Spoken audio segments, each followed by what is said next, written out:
Hello and welcome to the Movie Bros podcast. This is a special feature, extra bonus, whatever you want to call it, episode. We do this from time to time. Sometimes it's holiday themed, sometimes it's trivia, whatever we decide to do. Our normal episodes come out on Sundays. The next one, depending on when this comes out, might be The Chronicles of Riddick. It might be Caught Stealing, depending on when this comes out. Who knows?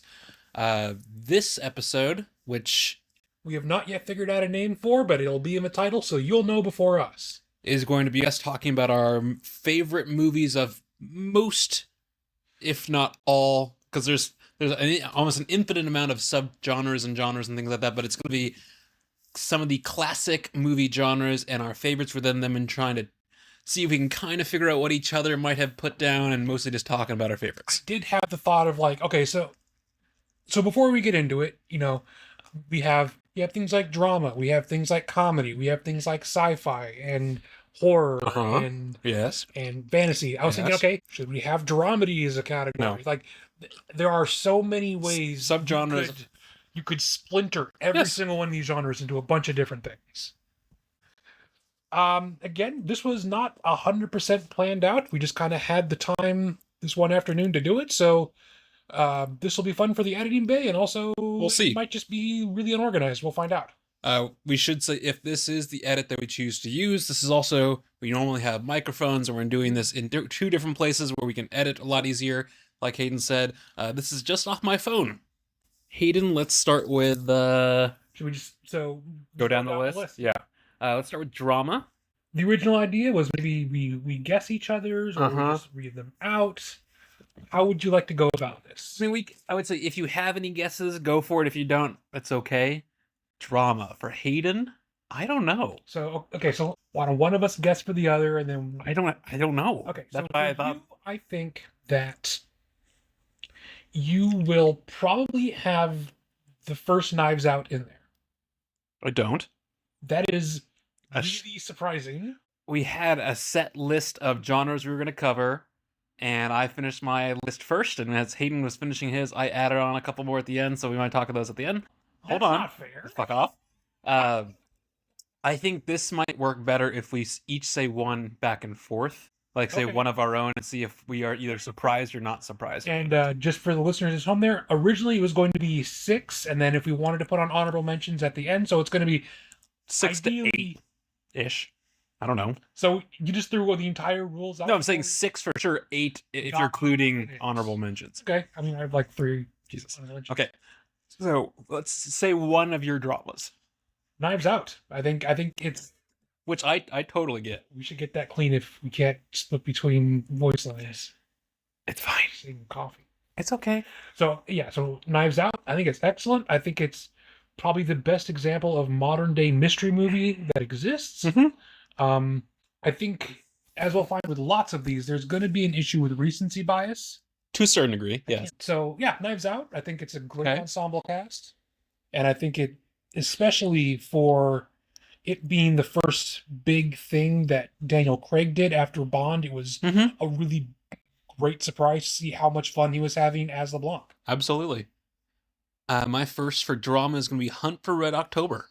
That is such a great movie, and I forgot it existed. Fantastic. That's so good. Sean Connery, Sam Neill, The Shadow, a.k.a. Alec Baldwin. Really, really good. There's a lot of great lighting too. A lot of great lighting, a lot of suspense of just quietness when they're sitting in the sub. Really waiting. Character dialogue. Yes, really good character dialogue. Yeah, I think criminally underrated / underknown. And so, my first is Hunt for Red October. Hayden, what's your second drama? So, I don't know if you've ever actually seen this. Okay. It's called 12 Angry Men. I know of it, still haven't seen it.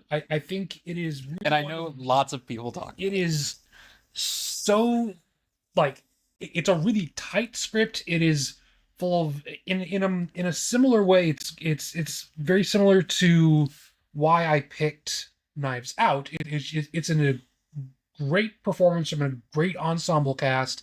It's it does a lot with a very limited amount of set. Because it all essentially takes place in one room, Sure. and it relies on just the strength of the dialogue and the acting. I think it's excellent. Duncan, what's yours next one? My next, and we should also preface that just because these are our favorites, Doesn't mean they're the best movies. they're the best. Exactly. So We're gonna get that later when we get into things like science fiction. we'll see. Either way, I said Life Aquatic because Would you it's consider that a drama? yeah. There's Most Wes Anderson movies I would kind of put as dramas, which we referenced this off mic where a lot of his movies are so. discussion about this earlier. Yes, I'm going to. Fine, I'm going to put either that I would put it in like sort of adventure. I don't know. It's hard to categorize literally any of them. Either way, great ensemble cast. I think it's the right amount of Wes Anderson. Whereas later movies, I think he tipped too far into like the Wes Anderson-esque of his movies, like the newer ones, where they're kind of almost unwatchable. Whereas this is like, okay, there's enough story, the characters are there, they're like the quirky colors and everything is symmetrical and everything like that, and it's about scuba and the ocean, which I'm like, hell fucking yes. Yeah, it's really, really good. Highly recommend if you've never seen it. And your third? So my third one's going to be There Will Be Blood. Oh, I can't believe that's fantastic. That's so good. Like, I was going back and forth. That's really good. There Will Be Blood and Gangs of New York, just for the amount of There will be Daniel Day-Lewis. Just Daniel Day-Lewis just absolutely commanding the screen. I mean both as There Will Be Bill Blood's the Butcher. There Will Be I Blood's better. did settle on There Will Be Blood. This is a different discussion, perhaps a different time. Might be my favorite Paul Thomas Anderson movie. That'd be tough. That's definitely up there for me. It's definitely up there. To say nothing of Paul Dano, how good he is in that. I think the cinematography, excellent. Music by Johnny Greenwood, always a banger. Yep. He's been consistently good for a long time.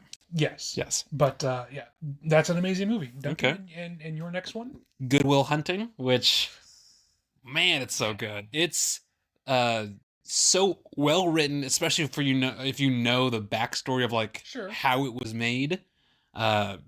Robin Williams is a force in almost any movie he's in, both comedic or dramatic, but he's so good in this. A younger Skarsgård.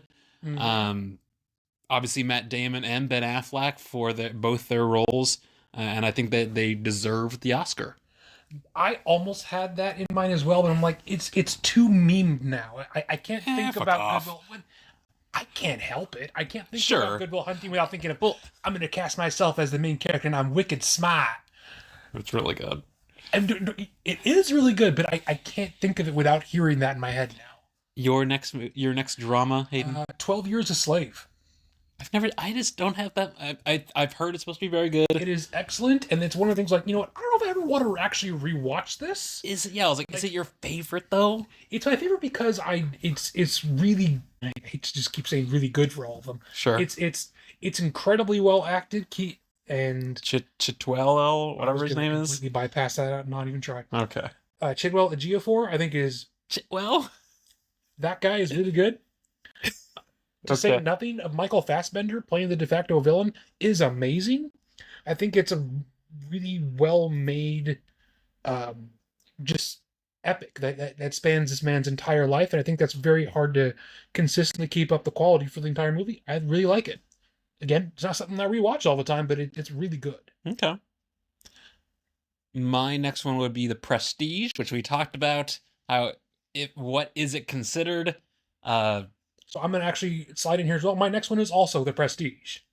So for both of us, folks, if you haven't seen this is earlier Christopher Nolan. He was a big name. Correct. The movie was well known and I think did well, but it wasn't a big. He wasn't obviously the guy who did Oppenheimer and won Oscars and all that kind of stuff yet. It's the right amount of mystery. It's the right amount of having the audience know what's going on and also not know what's going on until you get to the end where you actually like get the reveal of, the twist or whatever you want to call it. Because I think the problem with something like Memento's good, but it's Memento's too almost far. too confusing. Well, the same thing with Tenet. Like I love the way Tenet sounds. and I just got it from the library to watch again. I've seen it twice. So I was like, okay, I think it's time again, because the second time I got so much more out of it. But that's the problem. Prestige, the first time you can get enough out of it to where you're like, oh, I love this. And your next one after we both said Prestige, Hayden, which this is going to be your sixth and final drama. Before we get to, I say we do all of our first six, and then we go back through and do our honorables. Fair enough. So my last one's going to be Atonement. Really? As a drama. Okay, I was like, okay. I'm curious what you'd put in romance. But so much of that movie is not romantic. It's about James McAvoy. Yes. In the horrors of World War One. Like, I think it is some of that director's best cinematography. From Keira Knightley in that green gown. Holy God. Yes. That too. Uh-huh. I really love the music by Dario Marianelli, where he integrates a lot of the sound of the typewriter into the beat of the themes and things like that. I think that's very cool. I think James McAvoy and Keira Knightley both do an amazing job with the acting. It's one of those really pretty heavy movies to watch. Like, it is not. Well, I'm so shocked that you like that, because you always kind of rip on something like La La Land, where the ending is not what you want, and then the ending of Atonement is not what you want to have happen. Right? I think the ending of Atonement is not what you want to have happen, but it's the only way that story makes sense. I think when I look at something like La La Land, they bring up a breakup out of nowhere within the last 15 minutes of the movie. You spend the entire time of those characters. We're getting ahead of ourselves. So that's my last one for drama. Okay, my last one for drama was Green Book. This won Best Picture, and I could see an argument for putting it in romance, because actually a lot of it is romantic. But Mahershala Ali is so good. Viggo Mortensen is so good. I love the aesthetic, the outfits. For whatever reason, I don't remember. But it was, yeah, I think it's fantastic. Sure. I think some people will say, like, oh, it's too like heavy on the nose of, like, oh, it's the time of, black people are suffering, and like, yes, but that's the movie, dude. It's literally about the Green Book, which is a book that, like, black people had to carry around to know where they could be safe. Like, that's the fucking movie, dude. The music, because the movie is about Mahershala Ali being a concert pianist, the piano music is fantastic. It's really, really pretty. For sure. All right. That was our drama. We're going to come back to our honorable mentions at the end of the podcast. We're going to move on now to romance. Romance. Okay. Where do you want to start? I started off last time. Duncan. Did you? Yes. Okay. Why don't you tell me your first one? Palm Springs. Palm Springs is maybe one of the most fun romance movies I've seen in, like... It's fair. I guess It's so good. Sure. It's so fun. You're going to have a smile on your face the whole time. I remember seeing it at home during the pandemic, because it came out during the pandemic. I was sitting in my first apartment in, like, Stabbiesville, Seattle area. It was not a good area. And I just like, oh, what the heck is this? And it's a time travel movie that does it well enough to, like, handle the rest of it carries enough of the plot forward. And the girl from The Penguin, who has since won, I think, a Christina Motta, something like that. I think she won a Grammy. She won a Golden Globe. That's what it is. Thank you. Grammy's a singing thing. Fuck off. Either way, her and Andy Samberg, their chemistry is really authentic. It's a fun movie. And some of the things on my list are going to be fun romances, and some of them are going to be like, oh, I'm a mess after watching this. Yeah. So, first romance movie, Hayden. Amelie. That is also on my list. It's like if you made a romance movie entirely using Instagram filters. It's so cute. I was thinking more Tumblr for the era. Same thing. Yes. It's so charming. Yes. And so whimsical. Yes. And fun. It is so French. So French. But like it's French in a way that's like it's okay, when you think of the idealized version of like French stereotypes. This is what I think of. Like it's so committed to being like escapist romance. I really like it that way. I've seen it, I think, on multiple years on Valentine's Day. The music is so fun. The music is fun. The girl is cute. She is. Yeah, no, Audrey great, Tautou, I think. great choice. And yours. Let's see. I already said Amelie, Palm Read upside down, Springs. you need to cover your Well, I'm using it to also block Oh, the glare. I'm gonna say La La Land. Yeah, I know you would. Yes. I'm not shocked. No, I know. Costuming, great. Music, great. I mean, they've done several movies together because I think Ryan Gosling and Emma Stone have great chemistry together. The story, I think you're going to obviously have other people who have different opinions about that story. I really like it because sometimes the reason why I find it hard to connect with more modern rom-coms or just romance movies is because it's too cut and dry perfect. It doesn't feel realistic.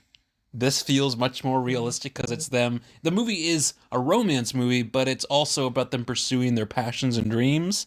And what I like about the ending is they show you, oh, this is the potential what could have happened, and this is what the reality is. And both of them would have made them happy in different ways.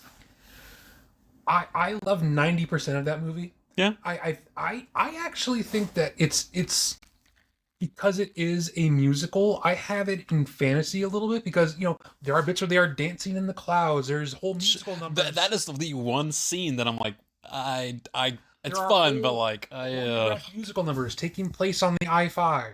hell yeah, brother. And it's great, and I love those, but it pushes it out of the realm of realistic to me. So that's when the ending that is now so famous for that movie comes around. I feel like this does not fit anymore with the tone of the rest of the movie because it is so, overwhelmingly positive, and Some of it, yes. I don't know. I think because of the way that it is almost a fantasy movie leading up to that, the fact that they then crash it all down to the okay, oh, well, you know what? No, their lives go in different directions and they break up, the movie's over.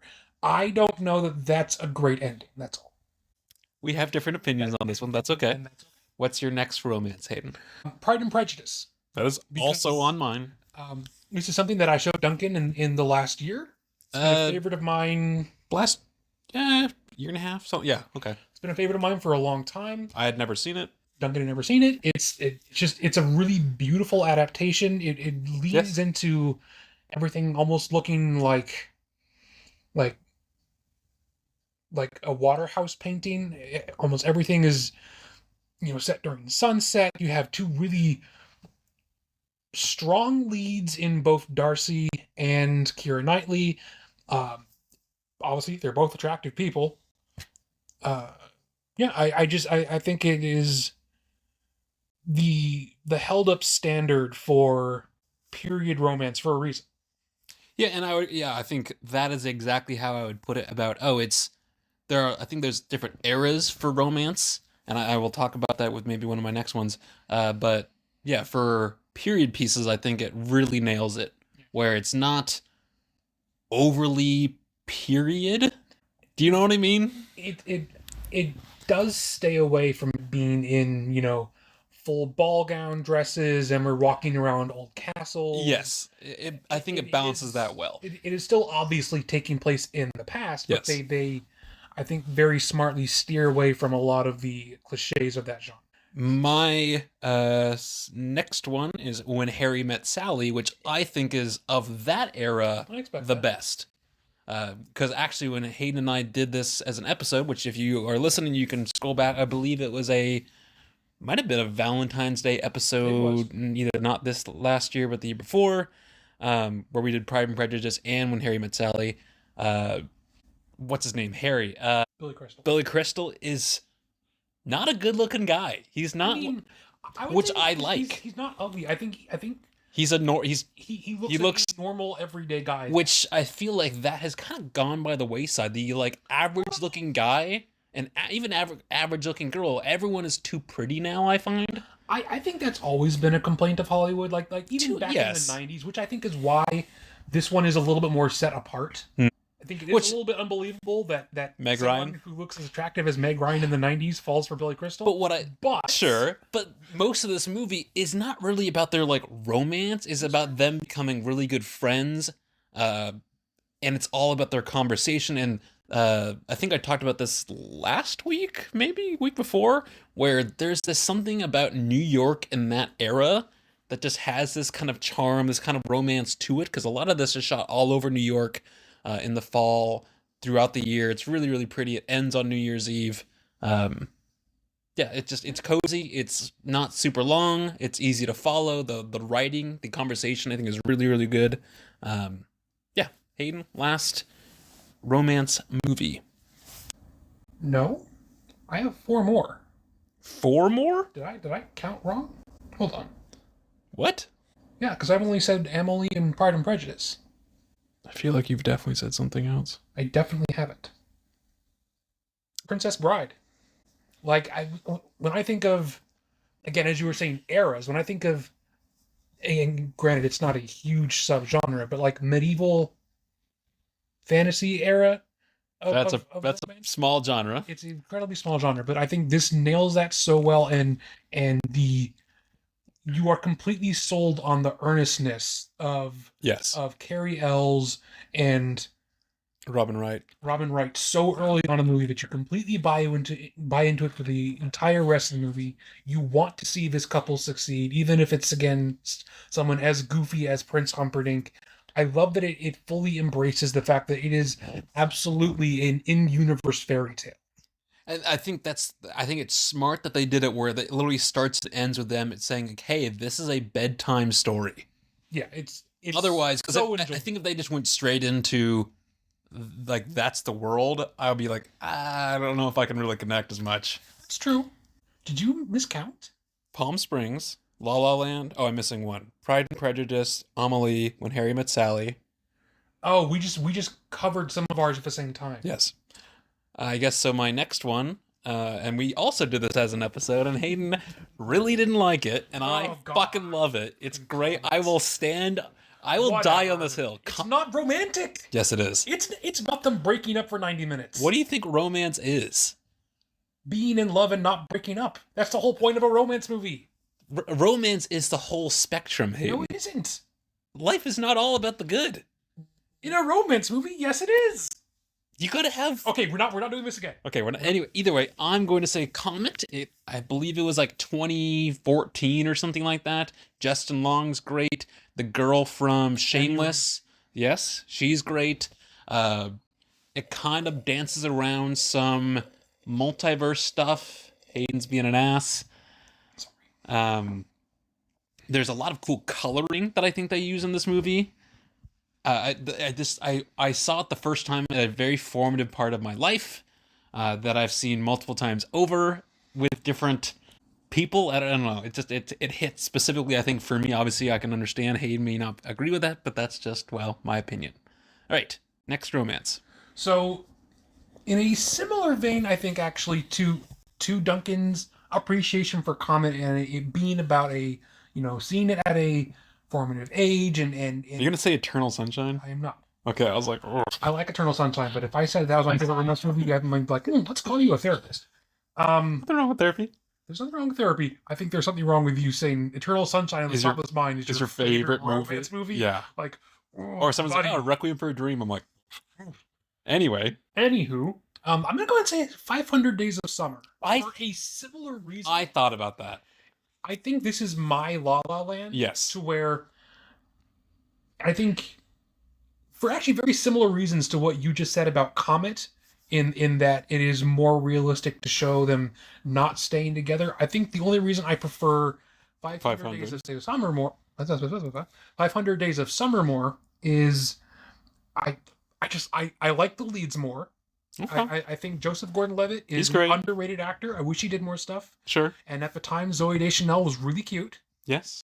The movie's great. It's a very fun movie, and I like how it is, as a stylistic choice, as it goes on, it literally splits into 2 views on screen of, here's him... Expectations versus reality. And that, and also like, okay, here's him thinking this is how things went. Here's how things actually were in real life. You know, it plays with his almost idealizing Summer less as a person and more of like, oh, she's going to be the girl that solves all my problems. Mm-hmm. Well, even Joseph Gordon-Levitt afterwards has said, like, oh, at time you think you're rooting for Joseph Gordon-Levitt's character, but he's like, His name, Tom. Tom. But you realize, like, oh, he's not really in the right. He's a very immature character for lots of the movie, but I think it. Well, yeah, he just hasn't grown up. He hasn't had the experience. I think it's a great movie about being in love the first time. Yeah, I totally agree with that. I think that's really why I enjoyed it a lot, and also it's again it's a very stylistically shot movie. It's what I've noticed that both 500 Days of Summer and La La Land do is they show the differences in time using seasons. It's very true. Both of them do that, and and you get all the way to the end of 500 Days of Summer, and it shows that he's learned nothing because he's learned fucking nothing. He meets a girl named Autumn. And very cute. She is. And it brings up a title card again of, oh, here's day one of Autumn. And it shows that he hasn't grown as much of a character as you want him to have. Sure. So I enjoy that it chose to, show a protagonist that doesn't grow. I think that's I think that's kind of realistic. All right. I think those are all of my romance. Did you miss anything since we've doubled up? Well, you did Amelie and Pride and Prejudice. Right. So we doubled up. I'm going to rattle through my last two. Go here. quick. The Kenneth Branagh version of Cinderella. Never seen it. Is that the one with Lily James? Okay. She's super pretty. Yeah, she's very pretty. I love the commitment to that being okay. Oh, we're going to do a Cinderella story. We're going to make it the most visually lavish we possibly can. I love that it commits to being a fairy tale romance, kind of in the same way as Princess Bride is. So I really enjoy that. I own it. I own the music. It's really beautiful stuff by Patrick Doyle. And then my last one is Moonrise Kingdom, which that's a good choice.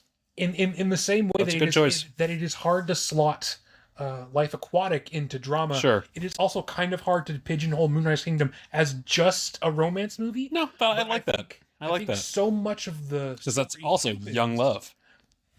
It's another great, snapshot, even if it's through the Wes Anderson lens, if you will. It's a great snapshot of being like, 15, 16. I think they're younger. Or younger and having your first crush and having your, your first girlfriend or whatever. Yes. I think it's a really charming movie, and I think it also, besides the romance aspect, even though that's why it's in there, I think it's some of Wes Anderson's best work. Yes. I feel. Well, again, I think he had that. Well, this is a whole separate ramble. Who cares? This is a ramble episode. It's okay. The sweet spot for Wes Anderson is like where he's gotten enough experience, where and budget, where he can do bigger names and have the sets and things like that. But he's also not too big. Like the sweet spot of like Fantastic Mr. Fox, Moonrise, he wasn't as much of a household Life Aquatic. Those that middle kind of ground. Because if you look at like Bottle Rocket, he's not there yet. Well, and Rushmore's good. I like Rushmore, but it's not the best. It's not. In kind of the same way with Christopher Nolan, I think he wasn't so famous where people were still telling him no. Sure. Like we'll see how Odyssey goes. I have hopes. I have hopes. There's some news out of Odyssey. I'm like, I don't know if that's a great decision, but we'll see how it goes. So our next category is going to be action. Yep, action. So, my first one here, if you don't mind, go for it, is the first Brendan Fraser Mummy. I thought about it. I did think about it. There is no version of this list that does not include at least one of those movies. Yes. They're so fun. Yes. They're so fast paced. They are like, okay, what if we took an Indiana Jones movie? First one's better than the second. It is. What if we took an Indiana Jones movie and just made it a little bit sillier? Yeah, I really like. When I think of fun action, there is no other movie that comes to mind other than the first Mummy. I think it is a standout example of that genre. And speaking of something you just referenced, Indiana Jones 3, which we talked... 3, not... Yeah. Okay. Sean Connery and the combination of Sean Connery and Actually, I have Harrison that down as Ford. well. Yeah, it's fucking So great. that'll lock to We it. talked about this on Father's Day. If you want to look did. backwards, you can listen to that. Grab some coffee. Uh, Talk about the Father's Day. yep. It's it's got action. It's got the right amount of romance. There's some betrayal. There's the archaeology, like adventure-y, mystery, discovery, explore kind of aspect of it, which I really like. The music, which I believe is still John Williams, is fantastic. And I think the reason why it works so much better for me than number 2, number 1, even number 4 or 5, why 3 is the best, it truly is that relationship between Sean Connery and Harrison Ford. I will pretty much always go back to that. After Indiana Jones 3, Hayden, what is your second action movie? Well, I'm actually just going to continue on with Indiana Jones. I'm going to put Raiders of the Lost Ark. I think that I think a lot of the same reasons that we both just said for Indiana Jones 3, Indiana Jones 1 also should be up there. I think of the original trilogy, I just wouldn't put number 2 in there. I wouldn't put number 2. I just never. I think this is where the difference between something being a good movie versus a favorite, where like I can see how yes, Raiders of the Lost Ark, sure, it's just not a favorite. That's really the only difference. I mean, for me it is. All right, let's see, Skyfall. Mine's Skyfall's there too. fantastic. It's so goddamn good. It's so surprisingly artistic for what it is. That was one of the main things that I drew to it. So Skyfall. Roger Deakins, isn't it? Roger Deakins is a great cinematographer. I think it's where you've got enough base layer of like a foundation of story for Daniel Craig's Bond, where you can actually really get into like meaty characters like Javier Bardem. He's a fantastic villain. He's such a good villain. The music is good. Even the theme. So every Bond movie usually has its own theme, and some I think are hit or miss. The Adele Skyfall is great. I think it's a little bit overplayed now. Sure. But like, it's still an incredible song. Yes. The car that they bring back that then destroy. Yeah. And I think the wrap up of Judi Dench as M Oh, she's excellent. is really. I think that it's not rushed. I think they pay it off with a great like service to it. And I think like the whole third act of them being in Scotland Yes. at his old ancestral home Yeah, it's great. is amazing. I love the new relationship with Q. He's so fun. He's so good. And so there's a scene that I go back to pretty consistently. Is it when they're sitting in the art museum and they're making little snide comments about each other? Well, it's interesting. So they're making snide comments about each other, but before they know who each other are, they're talking about this painting, about this old boat getting dragged away for scrap, which is all about James Bond being, oh, I'm getting fucking old. It's a great scene, the great movie. And I would also say the theme of James Bond getting old, they do it so well. I mean, I don't know how to say it. They do it really well. Well, there's lots. They're of the only Bonds that do it. That's very true. Every other Bond, they never address it, and some of them, I'm like, he's old as fuck. What the fuck? And I'm not going to plug another podcast on here, but there was someone else talking about how at the same time that the Pierce Brosnan Bonds are coming out, you had things like the first couple Bourne movies coming out. You had the start of the Mission Impossible stuff coming out, where they are doing action and stunts so much at a higher level, comparatively to what Bond was doing. And so I really like that. For most of the Daniel Craigs, it is less about like huge gadgets, set pieces, and gadgets, to where it's much more about, okay, what does the psychology look like? Yeah, there's much more story to it. There's much more character work than in these ones. So I love that this is kind of where that one all culminates. So we both said an Indiana Jones. We both said Skyfall. I'm gonna pull out one that I think you also have down as well. Mission Impossible Fallout. I didn't even think of that. Okay, It's well so I should have put that in there. Brother. I have other. That's a good choice. Honestly, you probably could have put any Mission Impossible in there after a certain point. Nah.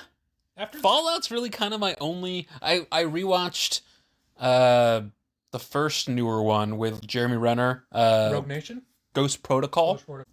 They all kind of amalgamate together. They're not that like they're fun. They're interesting. Fallout's really the only one that I think kind of stood out for me because I think we both just have a thing for Henry Cavill. well, I think he as a great villain. He played a great against type. That's very true.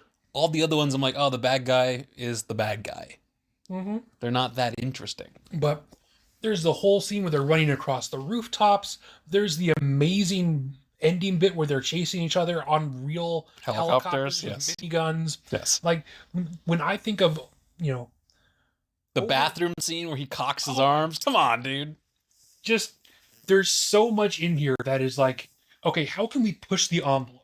Yes. I really love the Mission Impossible franchise for that. For that. Even if Sure. not all of them land, because you Yes. can go back and listen to our episodes about The last two? the last two, and they are a little bit scrambled. But I think this is the peak of the series. And Yes, I think it is. that's I think why I so too. included it here. Where like, if I'm listing out my favorite action movies, it would be I didn't even think of that. That's a good movie. kind of a crime to not include one Mission Impossible. And I had to pick the best one. Okay. I So put because we've had so many shared, I think we almost don't have a whole lot left in the action category. I've still got 1, 2, 3, 4. I only have the one left after this one. So. Okay, I might go 2 in a row or something. Man from Uncle. Ooh, I forgot. Isn't that I think forgot. that's a perfect movie. It's a perfect movie. It's a perfect movie. Guy Ritchie, Henry Cavill, Army Hammer before you realize he's a cannibal. He's just got weird kinks. He has a weird game. Yeah. Either way, the costuming, the music, the music, I think I listen to that like once a week. it's so good. Escape from East Berlin is such a banger. So yeah, if you've never heard of this, this is I'm so mad at myself. it's really good, right? I'm so mad at Well, myself. that's why when you said Fallout, I was like, I didn't think of that other Henry Cavill one. That's good. Yeah, Man from Uncle, highly underrated. It's The whole literally- literally scene where it's Army Hammer at just the beginning. just knocking shit with, Yes. with the two thugs. Yes. Incredible. If you haven't seen this, I think it's criminally underrated, underknown. I really can't say enough good stuff about this. She's married to Michael Fassbender. Or are you No. thinking Vanessa Kirby? No, she's not in this. Elizabeth Debicki. Elizabeth Debicki as like the very tall, very, very attractive villain. Yes. She's so great in this. I mean, Yes. like everyone is like Hugh Grant Hugh Grant is I great think- in it. Watch this movie. That's gonna be too loud. That's going to be too I loud. just peaked our mic. That's okay. unfortunately. So, Man from Uncle. Okay. You've got one more, and I've got, I think, 2 more. Yes. Okay. Pirates of the Caribbean: Dead Man's Chest. I have Black Pearl. I would say the Black And I Pearl get both reasons. is the better all around movie. But if I'm thinking of favorite action movie, Sure. This pushes the fantasy action envelope so much. You've got all the great CGI with Unbelievable CGI. I think an argument can be made that CGI on a just character by character level may have peaked then. That's a different discussion to be had. Anyway. Davy Jones looks incredible. Yes. I think all of the sword fighting action bits where they are swinging around on vines and Sure. even if it's silly, I love that this commits so much to being a silly action movie. When they're tumbling down the mountain in that water wheel. See, I section. think that's really the only, not only, but one of the main, the first one, they go way more, this is a real, like, we're Yes. playing this series. The second movie, and by the third, they go even more comedic over the top. I think the second one is like right at the level it should have been, because I agree that when you get to number 3, It's too much. they've gone too much. There's too much happening. There's too much unbelievable bullshit going Yes. on. I think at number 2 you've got that level there. I think the first one was, I remember, that was like Oh, change the game. I mean, it's a very cliche saying. It literally changed the game of what you could do with an IP, because at the time, people that were was a kinda being ride from like a not good ride at Disneyland. not good, right? But it was a product of its time from when Sure. when Disney was open, and I think at the time, I remember at the time being like, they're adapting a 5-minute ride from Disneyland from the 60s, and Gore Verbinski, who we just saw a movie of by Good Luck, Have Fun, Don't Die. Yep. Go listen to that episode. Yep. Last week. was able to adapt and expand what that ride could have been into so much of a larger genre with so many different fun characters. So that's it for my I have one more. action. Speed Racer. Also, I think a perfect movie. For what it is, I think it's a perfect movie. I can't think fantasy. I almost put it in sci-fi. It's hard to Yes. it Either is a way. perfect movie, but there are so many other ones I'm like, oh, I like it just a little So bit if more. you want it, so this is by the Wachowski sisters before they split up. This is after they did Matrix. It is If the you ever wanted to most see a Hot Wheels movie, this is your movie. because I know they're making I think they're making With- a John Cena too. I think is the lead. Might be. Either way, But yeah. if you want a movie with color, Oh, my God. with just exciting things for your eyes to look at, really, from almost Mhm. every scene, I own the music soundtrack. It's so much fun. it's a lot of fun. It's like adventure jazz. Yeah, It's yes. excellent. Yeah, that movie. When I tell people, I'm like, oh, if you want like a fun, colorful movie, this is the movie to watch. You have to go with an open mind because I think if you're going in expecting like, oh, I'm gonna have some deep character work, No. and I'm like, no, It's if fun. you want like It's fun because the they're basing equivalent of basing this off of the drinking, cartoon. Like this is the equivalent of this is the movie equivalent of drinking a bubblegum flavored energy drink. Yeah, think. I mean to a certain degree, yes. All right, Super fun. That is action. Again, we'll come back for our honorable mentions at the end, depending on how we are with timing. Swap that into my It's so good, dude. Sci-fi, and I think some of these we are gonna either have the same or similar, but maybe not. I think some of these are gonna surprise each other. possibly. So I think you mine's- started with the first Indiana Jones on action, very so true. I am gonna start. No, we didn't. We started with Last Crusade. I'm saying like you started that round. I'm gonna start. Which one do I want to start with? I'm gonna start with Ad Astra. I didn't have that in mind. I know, because yeah, some of these we are going to definitely I think overlap, but I like it. And we did an episode on it. We did. I think it's beautiful. I think it's misunderstood for what it is. I think a lot of and we talked about this on the episode, a lot of the trailers and everything it showed, this was going to be like an outer space kind of action-y movie, it was and very it's not. misrepresented. Yeah, it's misrepresented. It's very slow, very Which I'm very- so for. philosophical. Yes. I love it too, but I'm like, The one actual action scene, which is the moon pirates on buggies, where they're using the literally sound design is incredible. they're using the reflections in the mirrored space helmets to show what's going on the other. It's really, really good. Yeah, sound design for sure. I think that's a good point. So that's Also, my just the use of color too. yeah. But I think we've literally shared some of the stuff on our Instagram page where Watch it. just talk. Let's finish this first. Yeah, where it's like they use really harsh, but not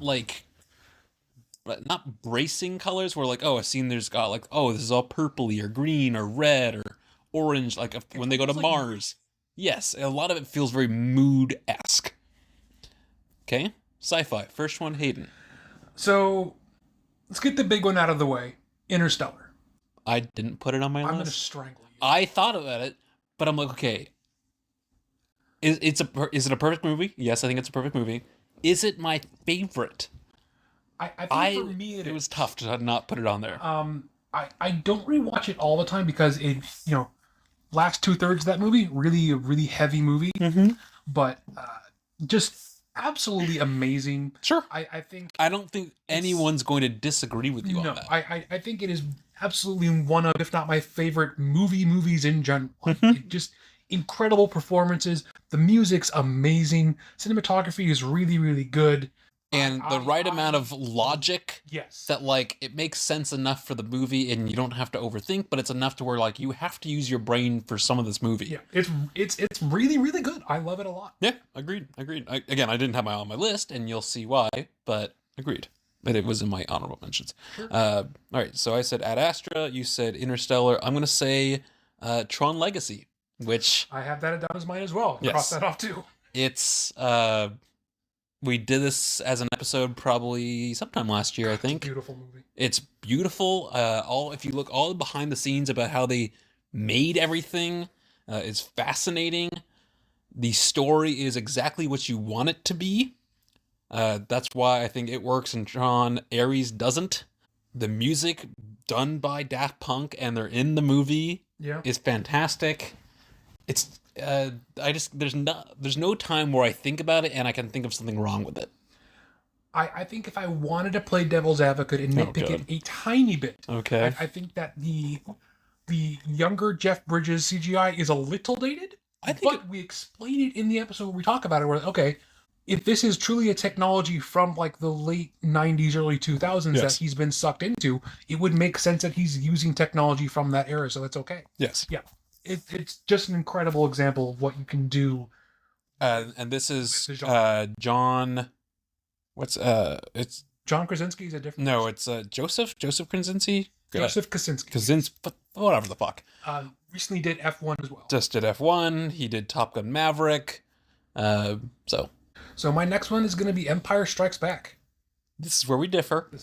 Which I really thought about putting Empire, because Empire is great. I think you're looking at classic Star Wars, not prequel Star Wars, because that is a different thing. But classic Star Wars, so much of what everyone loves and what I love about Star Wars comes from Empire. You get things like you get the AT-AT walkers. Yes. You get things. Yes. No. Yoda is introduced in Empire, and the only reason I put something else because. Yes, I agree with all of these things, is there's something else that's my favorite. So that's why I put Phantom Menace.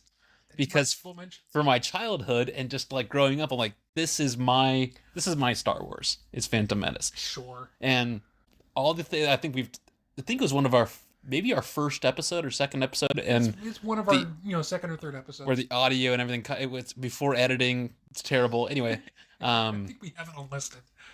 Either way. All the Jar Jar Binks, has aged pretty well. That movie is like the fun of Star Wars for me, if that makes sense. I guess having grown up watching the Luke trilogy, if you will, sure. And I think for a lot of this, it is perhaps a nostalgia reasoning. I get it's a generational thing almost, yeah. It's kind of what favorite of that genre means. I love Cloud City. There's no part of that movie I don't like. And I think yellow starfighters from Naboo.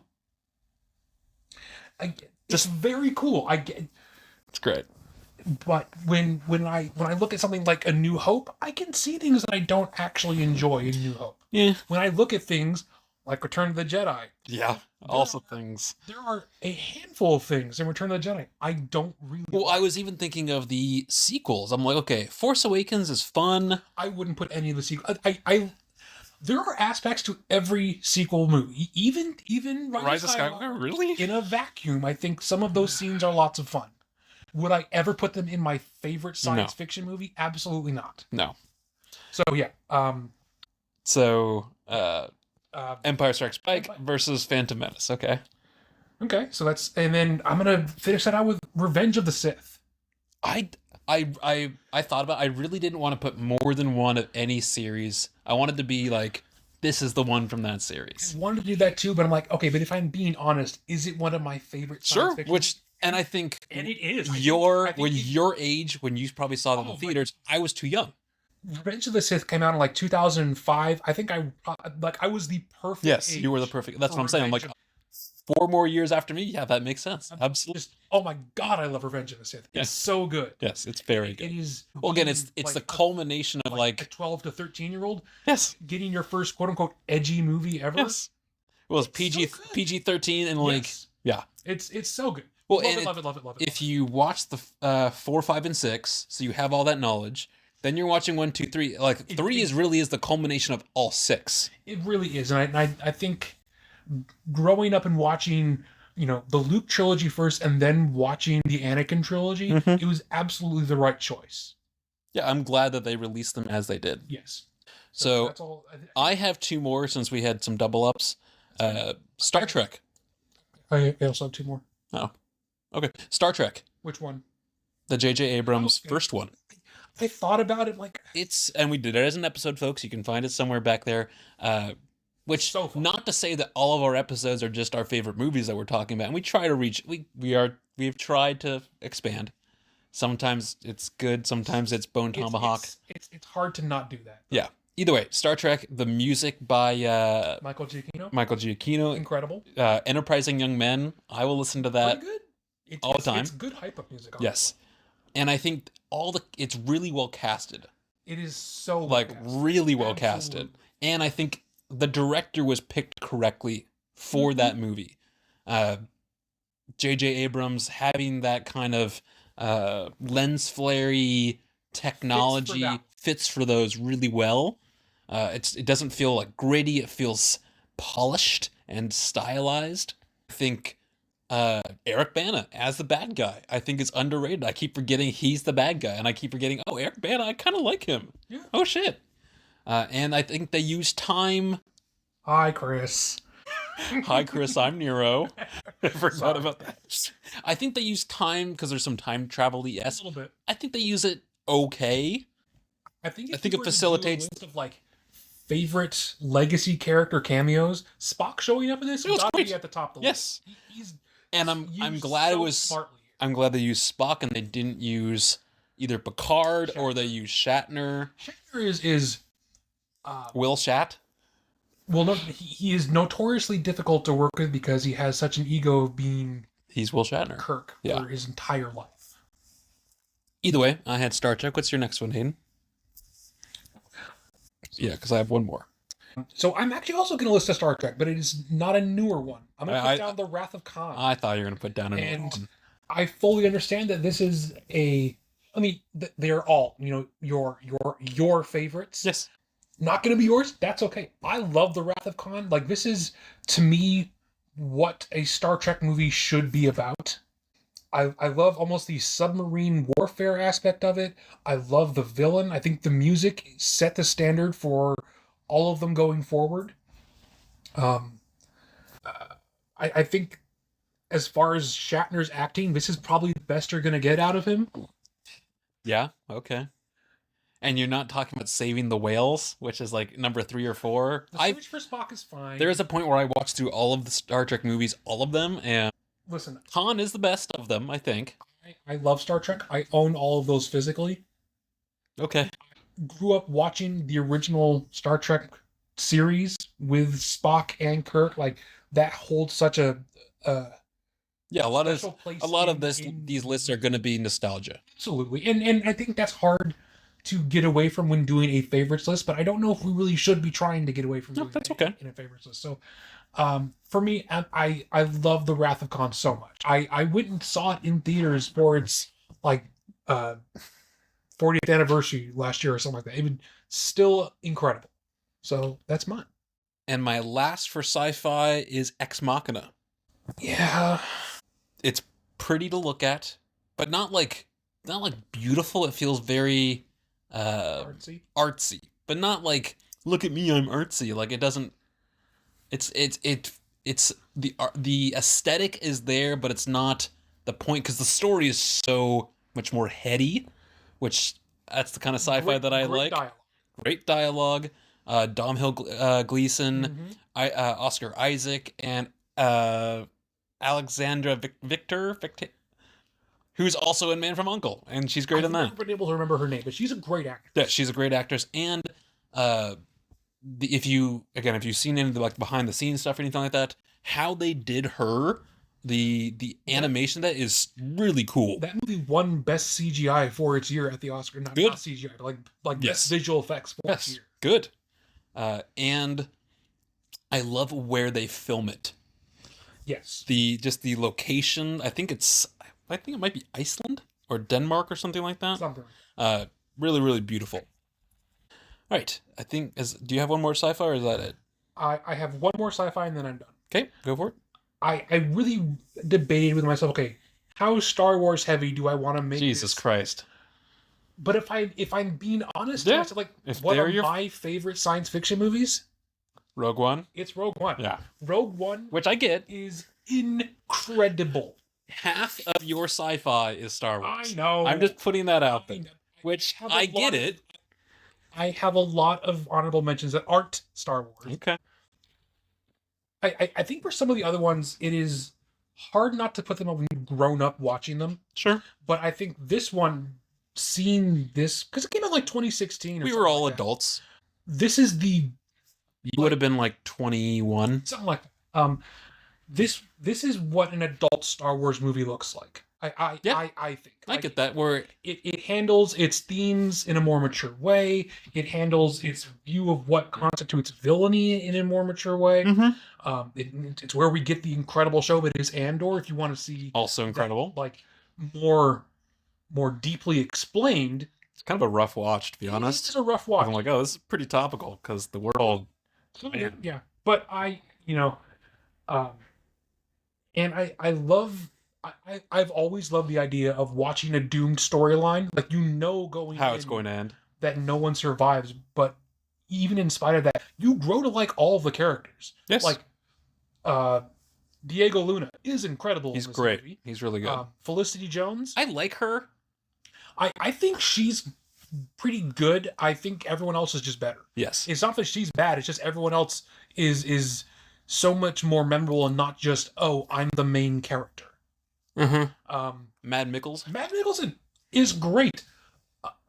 In most everything he does. Ben Mendelsohn as the villain. He's so good. He's amazing. He's amazing. And I think this is one of the first things that really solidified so him new. as. Well, I think this really solidified him as, I play a really good villain. Because he's gone on to do A couple other things, yeah. several other things where he's the villain and he's great. It's a great tragic movie. It's a great adventure. Like, it ticks all these different boxes while still remaining in science fiction. I debated with myself between putting this or Ex Machina, honestly, but I'm like, if I'm being honest, what's my favorite? If I have the two to sit down and watch, which Sure. am I going to pick? It's going to be Rogue One. It's just an incredible film. And we'll talk honorable mentions later. We'll see how we are on timing. This might be a long episode, Okay. which is fine. Okay, this is So the we're one. going to go through horror. We're going to go through horror. Yeah. We'll see what So- happens. I'm going to lead off here with the original Alien. Which I've seen them, but I just don't remember them enough that, like, they just didn't have the impact on me. And that's totally fine. Again, these are personalized lists, so I've mentioned it before on the podcast. I love the Alien franchise, and I think there's certainly a lot of debate between Alien and Aliens, the second one. But for me, I think Aliens is more of an action movie. This one is definitely more of a close quarters, claustrophobic horror movie. It reinvented the genre. I rewatch it pretty much yearly. I love the first Alien. I don't know why, and maybe there's a rational reason, maybe there isn't. For me, it's mostly just is Sigourney Weaver. I know can't. you don't like Sigourney. I don't know what it is. I wish I could quantify it. Yeah, I know. My first is Sinners. Fair. I mean, it. Yes, Sinners some of this might be Sinners? brand spanking new. Some of this might be from old times, but is incredible. It's incredible really good. movies. It's it's nominated and winning quite a number of awards for that reason. The story I think is interesting. The music obviously is fantastic. Sure. The horror, the stuff where it is. I can't think of the guy who plays the main vampire. I can't think of his name. Jack O'Connell. Jack O'Connor. When he does the Rocky Road to Rocky Road to Dublin is a great song. well, just that movie. So it's really good. It is very. And what I like about it is, yes, it's definitely I would put it firmly in the horror genre, but it's not so grotesque or jump scary that like someone who's not a huge fan of horror thinks it's unwatchable. And I think that's why I didn't put it. Which into I mine. was thinking, I was like, I bet you wouldn't put it in because of that. I like the grotesque. I like the gore. Yeah. So Yes. some of the other ones we're going to get into are a lot more. Yep. More torture-y. So yep, more for you. more for me. And That's fine. That's the nature of the lists. Okay, so you said first was First was Alien, I said Sinners. Okay. Hellraiser 2, I That's have okay. no frame of reference. Um, You talk, I'm gonna be. it is. So there's an entire series of Hellraiser films. I love the second one because you still have Clive Barker attached, the original writer and director, especially of the first one. Not so much of the second one. I think he's only writing. But you get a lot more of the fantastical elements of like, BDSM demons and the ability to corrupt people through pleasurable urges that you then turn into torture, and you got the spinning rack of hooks and the chains coming out of the wall and pulling people's flesh off. It's such a unique idea, such a unique concept, and it's, I think, where the series peaks before Clive Barker kind of hands it off to other people, and you have diminishing returns very quickly. Hellraiser 2, I think, also has a hugely operatic score where you have like lots of choir, lots of synthesizer. It's really an enjoyable listen. I think it is genuinely better than the first one because the first one is more horror as like a concept where, it's someone coming back to life, and that's the creepy part. He's a goopy skeleton for most of the movie, where this one is, yes, that also happens, but also we're just going to torture a bunch of people, and it's going to be scary, and it's going to be freaky and weird. And I love that it is that unique. Speaking of these kind of things, looking at my list, I'm like, oh, all of mine are like, they are horror, but they're not that kind of horror. That's okay. So with that in mind, something like Nope. Yeah. Which I think, again, it is I would put it in horror. It is a horror. And we talked about this on an episode, but it's a different, again, I would say different kind of horror. This is Jordan Peele, who for a long time people only knew him as, this is Key and Peele comedy sketch, which some of those sketches are so goddamn funny, which is crazy when you think of the other things he's done. He said, Get Out, he did Us, he then did Nope. He's going on to do I think it's either the X-Files or the Twilight Zone. I can't remember which one. Twilight Zone. X-Files is Ryan Coogler. Ryan Coogler. Off of Sinners. Yes, which I think both of those are going to be great. But I'm interested. The music, and I think a lot of the things we're saying for all these are going to be similar. It's going to be either cinematography, it's going to be either music, character development, things like that.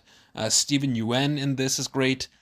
Even the like odd monkey parts, which I think the odd monkey parts make the movie. I don't know if they make the movie, but like so much of what happens is people reliving their trauma through trauma of being mauled by monkeys. Yes, or a monkey, but yes. A monkey. Yes. So we've done Alien, Sinners, Hellraiser 2, Nope. Okay, what else? What's next on my list? It Chapter 1. I thought about so I totally agree that they're great. I really don't like those are scary movies to me, and Absolutely. I don't like that. Absolutely. I don't like that. I think the first one is definitely scarier and better than It Chapter 2. It Chapter 2 is good. Is good. I don't know if it's as tonally consistent as number 1. They try to put more brevity, more comedy into number 2 to try and give you a bit of a chance to breathe before you're back into the scary clown shit. And I don't know if that works as well for me. But It Chapter 1, I think, both as a relaunch of it as an IP, but also as a debut, essentially, for Andy Muschietti. Super strong. Super good. Which is interesting because you go from something like this, super strong. Well, The Flash is its own problem. And he's officially said, and so him and his writer are both doing Batman, which I'm like, what the fuck are they doing? Listen, those calamities notwithstanding, I think It Chapter 1. No, they're very good. So scary. It's so good. Very scary.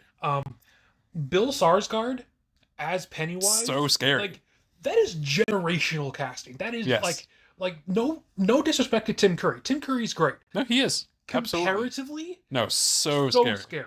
And what they can do with the like prosthetics on him. Absolutely. And I think what is great about this one is that it is much more physical prosthetics than I think people realize, and that's why so much of it looks so good. It's like, yeah, there is obviously some very obvious CGI going on, but like so much of it is blended with prosthetic makeup and like, prosthetic gore. It looks so good. Benjamin Wallfish makes incredibly creepy music for this. And all of the kid actors do really, really well. Yeah, I would agree with that. Obviously, there's some standouts here with Sophia Lillis and Finn Wolfhard. See, the kid who plays, oh god, I can envision his face. One of the other kids I thought was honestly better. Finn Wolfhard is good, but the the main guy with the stutter. Maybe I'd have to look at it. Yes, one of them is yes. The kids did really well. They're all really good, and I think what makes It Chapter 1 scarier than It Chapter 2 is that it is easier to feel frightened on the behalf of children than it is to feel frightened on the behalf of adults, because by definition, children are more, they're more vulnerable, they're more weak. So when you see children in peril, very obvious danger, it's easier to feel scared in that situation. So love It Chapter 1. I own the both of them. It's excellent. Okay. If you want something that's like genuinely very scary, yeah, it's very scary. Seek it out. The Thing. Hey, I've won that. I had that down too. So this is John Carpenter. Love The Thing. It's really good. And again, see, this is where there is some like actual gore and horror in this, but not a lot of gore and horror in this. No, but like a lot of this is the suspense and the like. Sure. Ooh, is this person actually a person or? Yes. I like the physiological conversation behind this, I think, more. Oh, absolutely. And even the ending where you're like, I love it. I love that it's ambiguous. Yes. Kurt Russell. Kurt Russell's great in this. He's a fantastic beard. Just all of it. And the guy who is we just saw him in a movie like 2 days ago or something. He's in Riddick as the priest. Keith David? Yes, it is. Is it? Yes, it is. Okay, Keith David's in it too. Yes, he's the one who survives at the end with him. The black guy. I thought that was someone else. Nope, it's Keith David. Either way, great cast. John Carpenter, who you don't know, has done many other things. Incredibly solid name in the horror genre. Yeah, but even outside in general, the horror. yes. Big Trouble in Little China. Super fun. And I if I remember right, this I haven't seen it in a while. It's not like 2 hours or 2.5 hours. I'm pretty sure it clips right along from what I remember, which I really enjoy. And I would say, just from my input on this, the musical score by Ennio Morricone is so great. It's like it's fully synthesizer, but it's really subdued. It really drives home the suspense, like Duncan was saying, as well as the mystery of the movie a lot. I also really love the use of color in this. A lot of scenes are lit almost entirely by flashlights or by flares. I was just thinking about that. It gives great... Well, and the whole location of it. Oh, absolutely. Like, it's in the middle of nowhere. Yes. Snow everywhere. And there's another one on my list that I'm going to get to for the same genre, but like, this is how you do an updated remake. Because this is... Are you going to say The Thing, the newer one? No. Okay, I was like... The movie's bad. I don't know. So... Originally, there was a movie called The Thing from Beyond Space, which is similar to where, it's an alien that crash lands in the Arctic. This is such a great, updated, new reworking of that concept that it is almost entirely unrecognizable, but I think that's the way to do it. And even if you take nothing away from this, you should watch this just for the prop effects alone. Mm-hmm. Oh, absolutely. Like, all the monster effects, absolutely, all of the creature gore is top notch. It's like the best practical effects you'll ever see. And especially, I think if you watch this at a certain age, like truly scary. Oh, yes. Like, yes, maybe as an adult, I don't know if it will be as much. Possibly not. But like, I'm thinking like even like 16, I'm like, dude, terrifying. Absolutely, absolutely. I've got two more. No, I've got three more. I have two more because that was also one for me. Okay. So my next one is going to be Evil Dead 2013. Is that the one we watched? No. Okay. I love the Evil Dead franchise. I own all the good ones. Which is not to say there's bad ones. It's just one that there are better than others, to quote Animal Farm. This is the first one that we get where it is a direct legacy sequel to where... You asleep? No. Okay. Just letting you talk. I'm sorry. So, lost my goddamn train of thought. Legacy Sequel. So where this is not a direct remake of the one with Bruce Campbell, but it's a reimagining of what you could do with today's technology and today's film techniques. Because while Evil Dead 1, for the original Sam Raimi movie, is quaint and charming and fun to look back on as a product of its age and of its budget, it leaves a lot to be desired, I feel, in actual scares and the gore and things like that. So I think that this does that so much better. It is very scary, I feel. uh, I I do own it. It is a lot of fun. You've got very believable, like, pain-inducing moments where you got people like with nails in their arms, and really great subtle use of demon prosthetics to where you'll have slightly higher cheekbones and you'll have like yellower eyes. It's very, very cool. Yeah, I would absolutely recommend it. I think it's great. From there, I'm going to go The Lighthouse. This is an episode, or this is a movie that we did an episode on pretty, not early, but fairly early. So It was last year. I mean, we've only been doing this for like a year and a half. Either way, this is some of the reason why I like The Thing. It's an isolated spot, minimal characters. It's just them, the psychological effect of being there to a certain degree. This is Robert Pattinson and William Dafoe. The combination of them, William Dafoe is insane. well, they're both, I mean, for Unhinged. different kinds of ways of insane. Robert Eggers, who has now done Nosferatu, he's doing a werewolf movie coming out soon. He did The Northman, which It's pretty good. I like it. Different genre though. And The Witch, Witch is good. Witch is great. haven't seen it. I like the black and white of The Lighthouse. These there's parts where there's a not a grittiness to this that I think, like, Absolutely. it's like, this is why he directed this and J.J. Abrams directed Star Trek. Like, if you imagine them switched, they would not work. No. And it's unsettling enough for me, at least, to where I'm like, yeah, I would put this as a favorite quote unquote horror. Again, it's light on like horror, but it's very unsettling. Yeah, that's why I did actually think about it. I'm like, okay, is it my favorite horror movie though? I don't know if it's scary enough for me to put it in there. But again, also horror is probably the most subjective of any genre because what scares people is so varied and different. Well, see, if I put like, oh, what scares me the most, I put like, oh, let me put Eight-Legged Freaks. I hate I bugs so hate much. bugs, dude. Like, I think I saw that and Harry Potter, the one where there's the big spider, and Lord of the Number two. Rings, where there's the big spider. I think I saw them all around the same time. I'm like, I fucking hate. I can't stand that shit. There's a scene in the Peter Jackson King Kong where they fall Yes. into the bug Oh, trench. I- I genuinely Ugh. just close my eyes when that's on. Yes. Awful. Yeah. But not a horror movie, didn't include it. So my last one is going to be Saw 2. I love the Saw franchise. I own all of them. Saw 2, I think, because so much of what makes those movies, good or bad is, okay, does this specific torture trap get under my skin more than a different specific torture trap? And there is a scene in number 2 with a pit full of hypodermic needles that a character falls into. I don't even want to talk about this. And like has to dig through to find one. Stop! I don't even want to talk about. And there's a bit where she lifts her arms up and it's like she got needles hanging off of her skin. dude. It's awful. I hate it. I hate needles. Why do you want this? Because that's what makes a good horror movie. You should be uncomfortable. You should be scared watching a horror movie.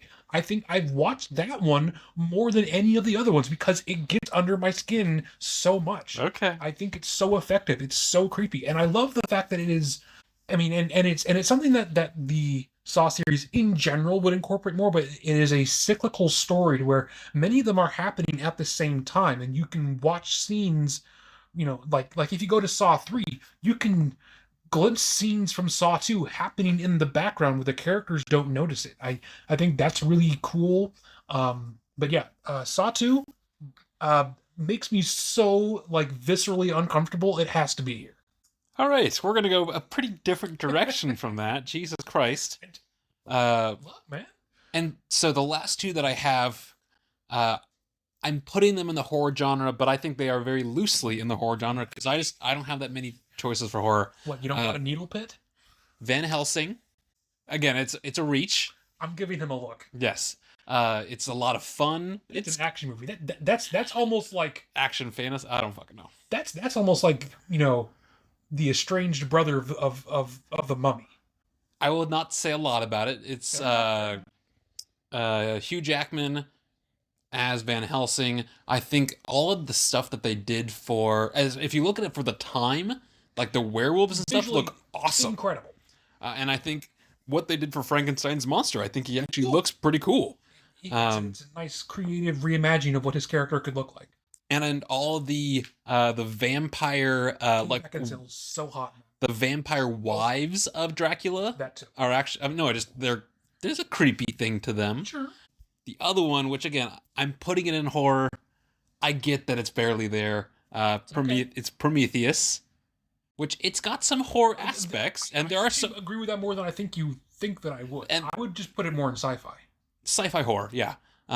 All the stuff where like when shit starts, hitting the fan, I think it becomes much more of a horror movie. For sure. Whereas the first, almost probably half of the movie, this is just a cool sci-fi movie. It is.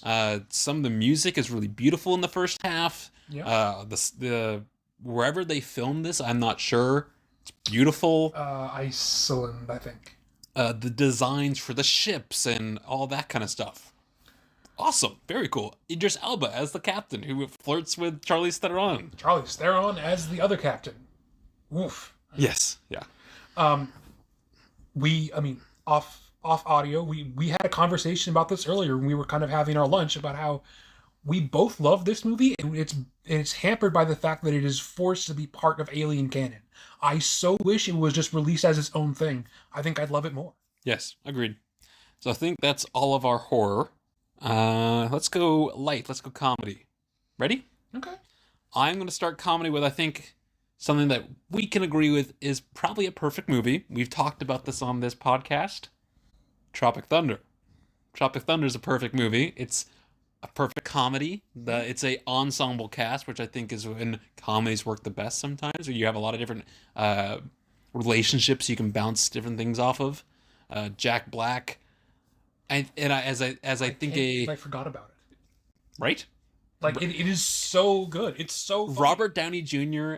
playing an actor who's playing a black guy is hilarious. So goddamn funny. And Ben Stiller's great. And it's so funny. Yes. And Jay Bruchel or whatever his name is. Playing the only normal person. Yes. The whole movie. I mean, Danny McBride. The guy who's got both fake hook arms. Nick Nolte, I believe. I think it is Nick Nolte. Steve Coogan. Steve Coogan. Up in the first 5 minutes of the movie. Yeah, the syrup. Yeah, that they're looking out of his head. Yeah, if you want, that's a good episode. I think that's probably. We are Flaming Dragon. Yeah. Speedman is with us now. Oh, Tom Cruise. Tom Cruise. Oh, so the first. Just incredible. Oh my god. The opening bit where they're showing all the other movies that are nominated, and they show like Scorcher 2 or the Robert Downey Jr. Tobey Maguire gay monk movie that's not all of that stuff, or the fat Jack Black movie. Like all the not real movies within this movie are hilarious. Like, it's such a good comedy. The movie you're feeding, fuck off. So yes. I said Tropic Thunder. So I'm gonna go with The Nice Guys. Russell Crowe. I put that. Oh, I also put that in comedy. Yeah. Just again, a pitch perfect comedy.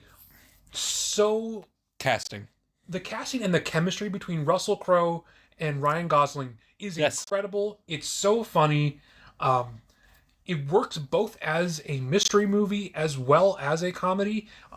It's one of Ryan Gosling's favorite roles for me, just because it's so out of what he normally does at this point. Sure. Russell Crowe too. It's so smartly written, and the dialogue is quick and fast paced. It's so funny. So funny. The bit where they're driving down the interstate and he starts hallucinating, talking to like a big I don't remember beetle or something driving the car. Oh yes, yeah. Because he's such a drunk. Yes, is hilarious. Yeah. Please make another one. I don't The understand bit why where they've he's like, "Oh, never I'm good," done and the them. guy's like, "Open bar, what do you want?" And he's like, "Oh shit." Gets absolutely hammered. The whole like him swimming in the tank with the mermaids. That whole part. Question the mermaid. Yes. What are you doing? Yes. The bathroom scene where he's trying to kick the door open while holding his gun, while holding his pants up with a broken arm. The bit where they're at the bowling alley and he's like, "Fuck this this like 16-year-old girl, Yeah. Janice or whatever." The bit where they're being held hostage by that one black woman, and his daughter comes in, tries to throw coffee on them, but the coffee is cold, and they have a whole like 5-minute dialogue bit of, "Hey, your head's in the right space. That's a great idea. Check, make sure it's hot next time." And the entire time, the woman's just sitting there covered in coffee, just staring at them, having when like, they're a in the nonchalant when they're in the conversation. elevator and they open the door and they're like, "Oh shit!" They go back in the elevator, they're like, and then they see someone crashing out the window behind them. Yes. Yeah. Okay, good pick. So we've got Tropic Thunder, we've got The Nice Guys. I'm gonna say Shrek, because Yeah, that's a fair. that's a great. That's a fair pick. I mean, there's layers to it that like, oh, a kid's gonna laugh at this. Oh, a actual adult's gonna laugh at this. It's definitely one of those movies that where we were the right age to grow up and watch that. Yes, and obviously it changed the industry at the time. It saved DreamWorks. That was their Saved DreamWorks, and then unfortunately also killed 2D animation because it was so good. yes, the whole it was supposed to be Chris Farley. and he was just playing it as Chris Farley. He didn't do like a accent, and Mike Scottish Myers is like, accent, "I'm yeah. just gonna be Scottish," and it works so well. Eddie Murphy as Donkey is great. I think again, so many of these movies, one of the main parts is the casting. Absolutely. And to your point on that, To my point on that, casting Eddie well, no, not Eddie. When we were talking about Cameron Diaz. Ugh. Cameron Diaz, we were talking about Princess Bride earlier. Mm. The villain in that voices Lord Farquaad in this. And he's essentially kind of playing the same guy, just a more exaggerated version. Sure, I didn't realize that. I mean, there are so many iconic lines. Yes. So many. I mean, And there's so many little like throwaway leave jokes. out, like, some of you may die. There's a sacrifice I am willing to make. Yes. Just there's so many, like, the ogres have onions bit. Parfait. Just Yeah. Parfait. There's a lot. So There's a lot. many comedy gold bits in this. Yes. Can't believe I didn't think of it. So we've got Tropic Thunder, we've got The Nice Guys, we've got Shrek. Groundhog Day. I think It's funny. It's not one of my favorites. it's one of my favorites. I think it's hilarious. Which I'm surprised, looking through this, I don't have Bill Murray really anywhere, which I'm shocked because I love Bill Murray. Me too. That's why I have Groundhog Day, because it's so funny. Okay. I don't know. I think kind of in the same way that Palm Springs was. I think this is a really interesting way to do time travel of Well, Palm Springs is almost just an updated version to a certain degree of kind Groundhog of. Day. Where you're reliving the same day. Obviously, it's Groundhog Day. I like that it chooses a holiday that is in and of itself silly on its face. Like, if this was a Christmas movie, I don't think I'd laugh as much. See, no, the more I think about it, is like, is this a comedy? Yes. The movie's got so much more like a drama to it, though. I think it is more comedy than drama, but you're right, as it goes, when he becomes more and more depressed. Yeah, I was like, first half, lots of fun. I'm like, it does become a little bit sad towards like the middle point. yes. Where he And feels the ending isn't comedy. The ending is mostly wholesome. I think that's I don't know. Okay. Well, again, it's your really choice. love It's your it. choice. Yeah. It's very, very funny. Okay. I remember having to do a school report on it for Jones's media class. Mhm. Loved it then, loved it now. It's a classic. Speaking of classics, I want to say The Hangover because that was a big deal when it came out. That's in my Honorable mentions. I actually own all of them.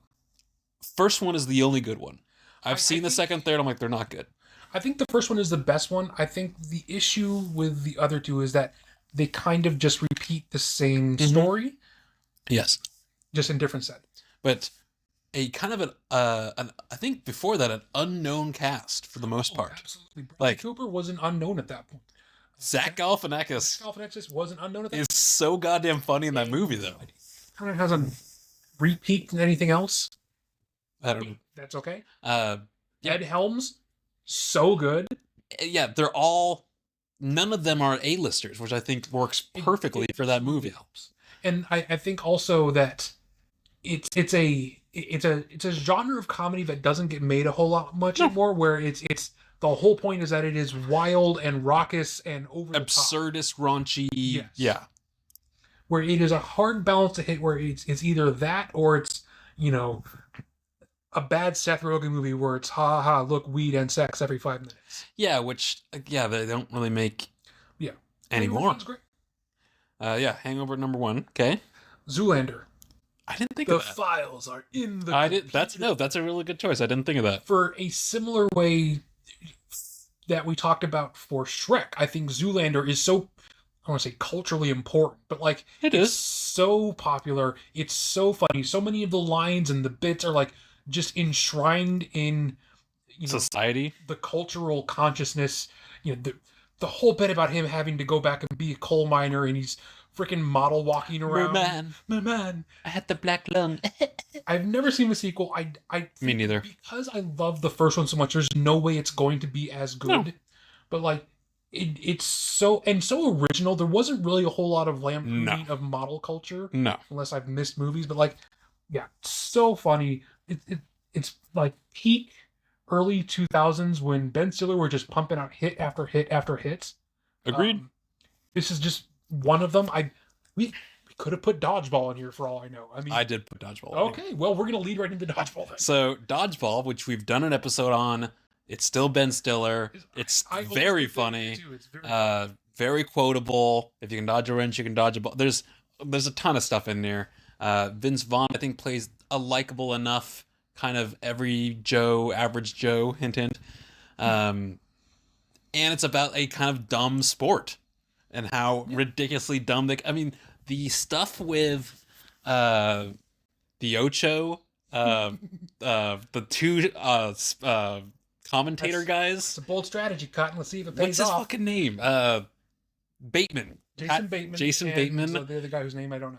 They reference things like, there's Chuck Norris, which, what a time that was. And they even... Lance Armstrong. Yeah, it's a very funny movie. And also, really well casted. Really well casted. And I think when we talked about these movies on the specific episodes is the reasons why good comedies work is they're kind of timeless, where you can watch this now and it's still funny. Yeah. Where like some jokes, don't age very well. Where if you watch something like, Step Brothers or something like that, I'm like, some of these jokes, I'm like, they're just not that funny anymore. Now that I'm not 13. Exactly. Or, so, okay. Hot Fuzz. I really thought about it. Again, I think it is... I was going to say Hot Fuzz or Shaun Dead. I'm like... Watch them, sure. And I absolutely watched that at the right age of being like 17, where that kind of comedy is going to just hit so hard. Like, which year? Every year. So consistently funny. The dialogue and the... Him jumping over the fences. This is... I think this is Edgar Wright at his best. Baby Driver's good. Baby Driver's good, but like when I think of action comedy... Yes. This is the standard. Like, Simon Pegg, so funny. Nick Frost, so funny. Yes. All of the whole like offbeat police department area. Yes. So well written. I love the villain. Yes. The quote unquote master plan they're trying to enact is so stupid on its face. Sure. It's so funny. So funny. This last one, I know that you and I don't agree. I have two more. How do we do the last one? Tropic Thunder, Shrek, Nice Guys, Hangover, Dodgeball. Aren't you on your list? What the fuck are you doing? Nice Guys, Groundhog Day, Zoolander, Hot Fuzz. I have two more. My last one, and I know we disagreed about this, and I had such a fun time watching this. Like, I was audibly really laughing for this. And I knew during this, I was like, Hayden's going to hate this. So this came out this last year. He's going to walk away, and I'm going to keep talking about this. So Friendship, this came out sometime last year. Tim Robinson, Paul Rudd. It is so up my alley for comedy. It's like absurdist, weird absurdist. Like I really don't know how to explain this movie without smiling and thinking about it. If you've ever seen I Think You Should Leave with Tim Robinson, it's like that, but more just stretched out into a movie. Yeah, it's I don't even have words to describe it. You should go back and listen to our episode about it. Yes, you can reference back our episode where we talked about it. You should watch it. It's on HBO Max, if I believe, right? Yeah, absolutely check out Friendship. Okay, so I have two more, and I'm going to quickly rattle through them. Grown Ups, the first one. I think if you want an example of just an entire movie of just funny one-liners, yeah. I think that's a really good example. It is. I don't know. It is. I like a stupid comedy. Grown Ups to a certain degree, yes. Comedy. I've never been a huge Adam Sandler fan. Me neither. Like, I know people from my generation, people born in the 90s, like, oh, Happy Gilmore and The Water Boy. And I'm Click like, and all that jazz, yeah. Movies kind of suck. Yeah, they do. And that's fine. I really love that he's essentially kind of playing himself here. It's very funny. You have all the people he got along with so well on SNL are back. Well, it's mostly just him facilitating, oh, hey, let's do a movie with all my friends. And I think that works really well because everyone just has really great chemistry. It's very funny. From what I remember from the movie, most of the funny stuff isn't from him. He's playing more or less kind of a straight guy where everyone else is doing a lot of comedy. Absolutely. And I think if you want a turn your brain off and laugh at funny one-liner movies, this is absolutely it. And then my last one is Paddington 2, which... What? What? Okay, remember how you had horror movies that sure, were okay, not yeah. quite Yeah, all right. I don't even see how you'd... Okay. I think this comedy? is a great family comedy movie. Like, okay. I wouldn't say, hey, you should be able to show grown-ups to your kids, because they're not going to... There's some humor there that is not going to be appropriate. I think you can show grown-ups to your kids. Some parts. Okay. I think Paddington 2 is so charming and so funny, kind of just all around. It's fun for everyone. Granted, I just wanted to throw in one of the. I was just thinking, I was like, I bet he was just looking for a spot to put this in. I wanted to put it in fantasy, but I'm like, there are other fantasy movies that I love more. But I love the Paddington movies so much, I'm gonna fit it in somewhere. Goddammit, I love Paddington 2. It's just delightful. Hugh Grant plays such a fun, silly villain. Jokes are really good. Yeah, I don't. I would say that it's a good comedy. So from here, again, we'll touch back on honorable mentions at some point. We'll see. Do you want to go fantasy or superhero? All right, superhero. So, I'm gonna start with The Incredibles. That's a solid answer. Right? That's such a... God damn it. It's a great... It's... Again, I think it's a perfect movie. The villain is fantastic. It's really, really good. The music is really fun. All the dynamics of the family. Frozone is great. Okay, I've also now added that into my list. Incredibles is amazing. Yes, it's truly amazing. I movie. Saw it at the right age. The music. Yeah. Yes. Yes. So good. It's this like poppy, it's 60s.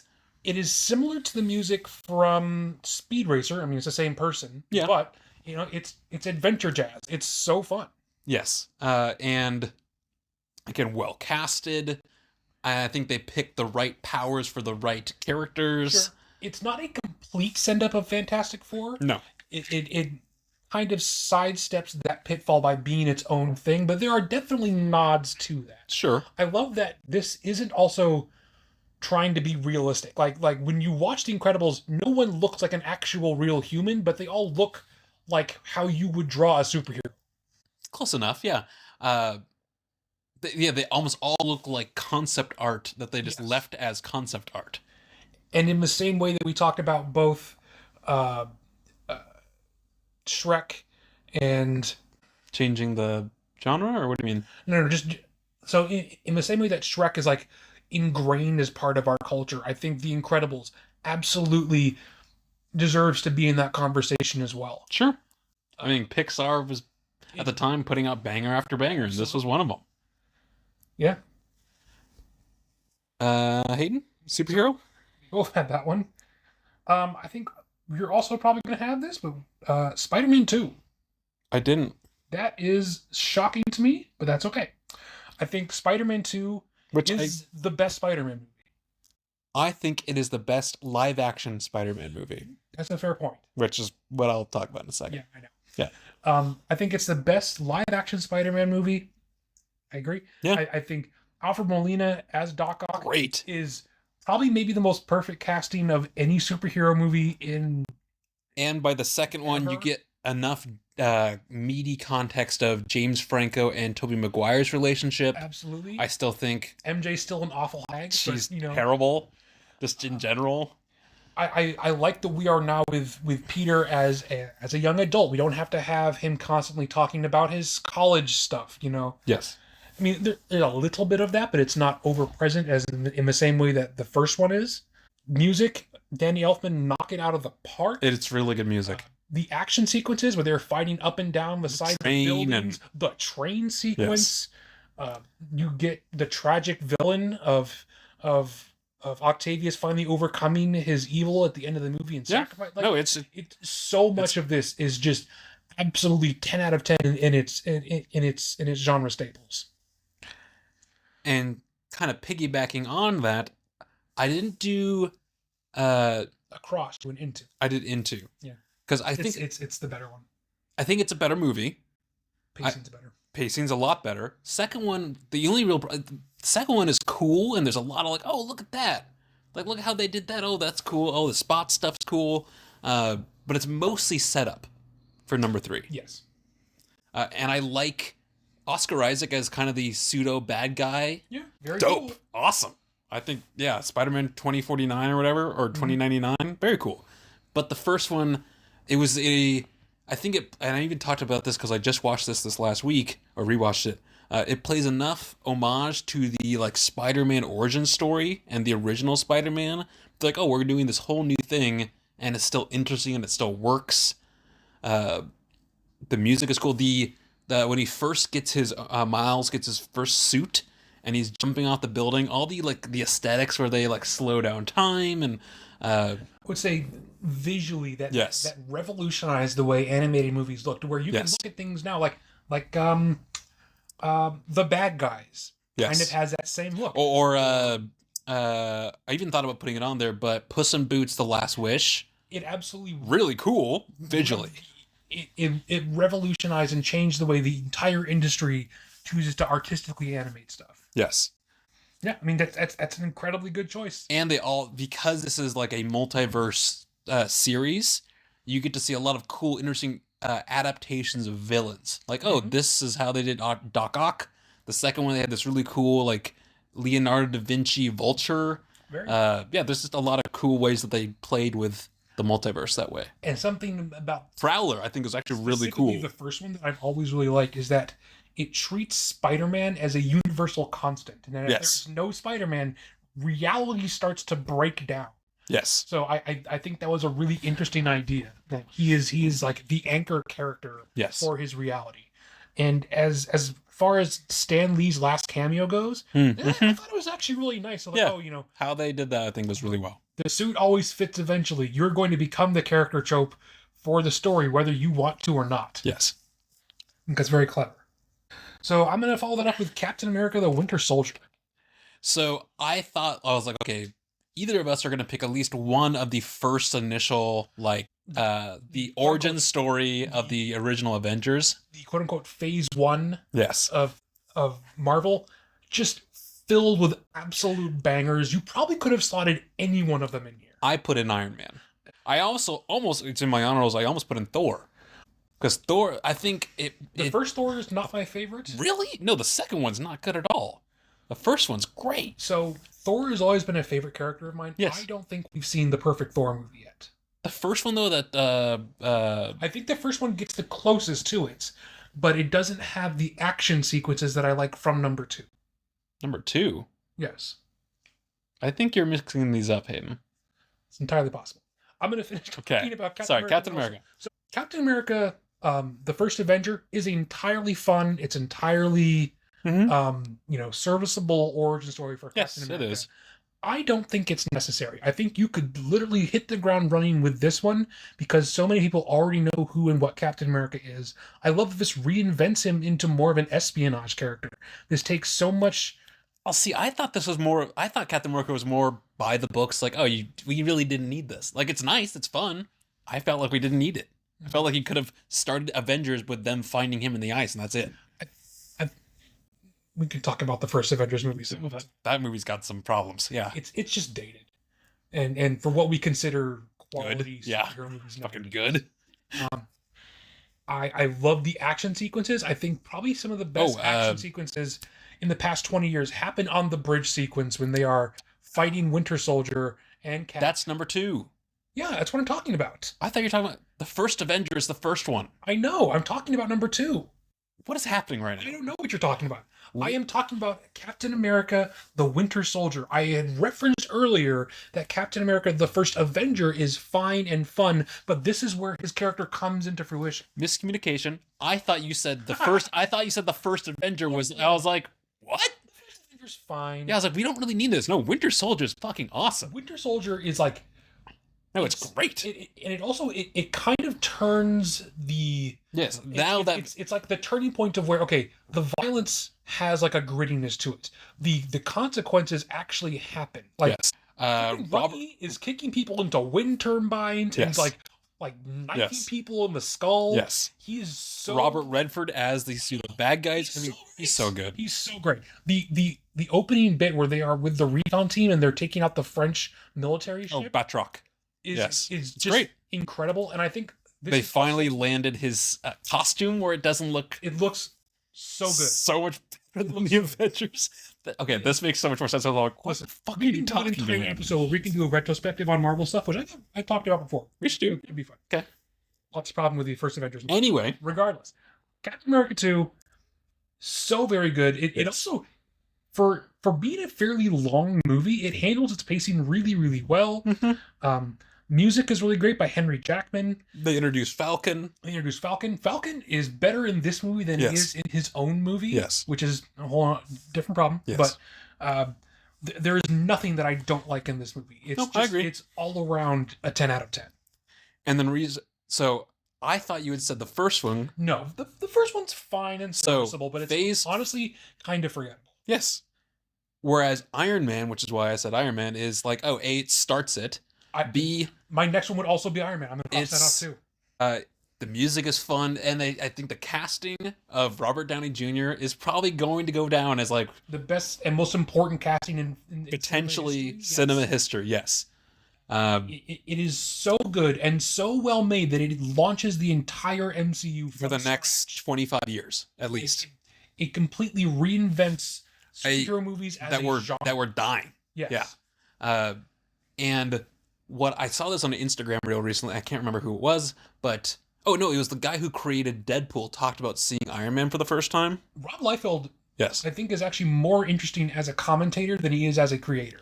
What he talked about is like, oh, the main reason that Iron Man worked so well and became such a huge thing was when you're looking at the suit and everything, that's a real suit. Like, oh, I could put that on tomorrow. Yes. And well, I mean, for And the I- first two of them, it was a real Yes, suit. yes. And I think that's why, like, I definitely remember seeing it in theaters, and I have just like clear memories of when he first paints it and he goes to the Middle East and he shoots the tank and he walks away and it blows up in the background and he's got a little missile, or even the Fucking aura farming the whole movie.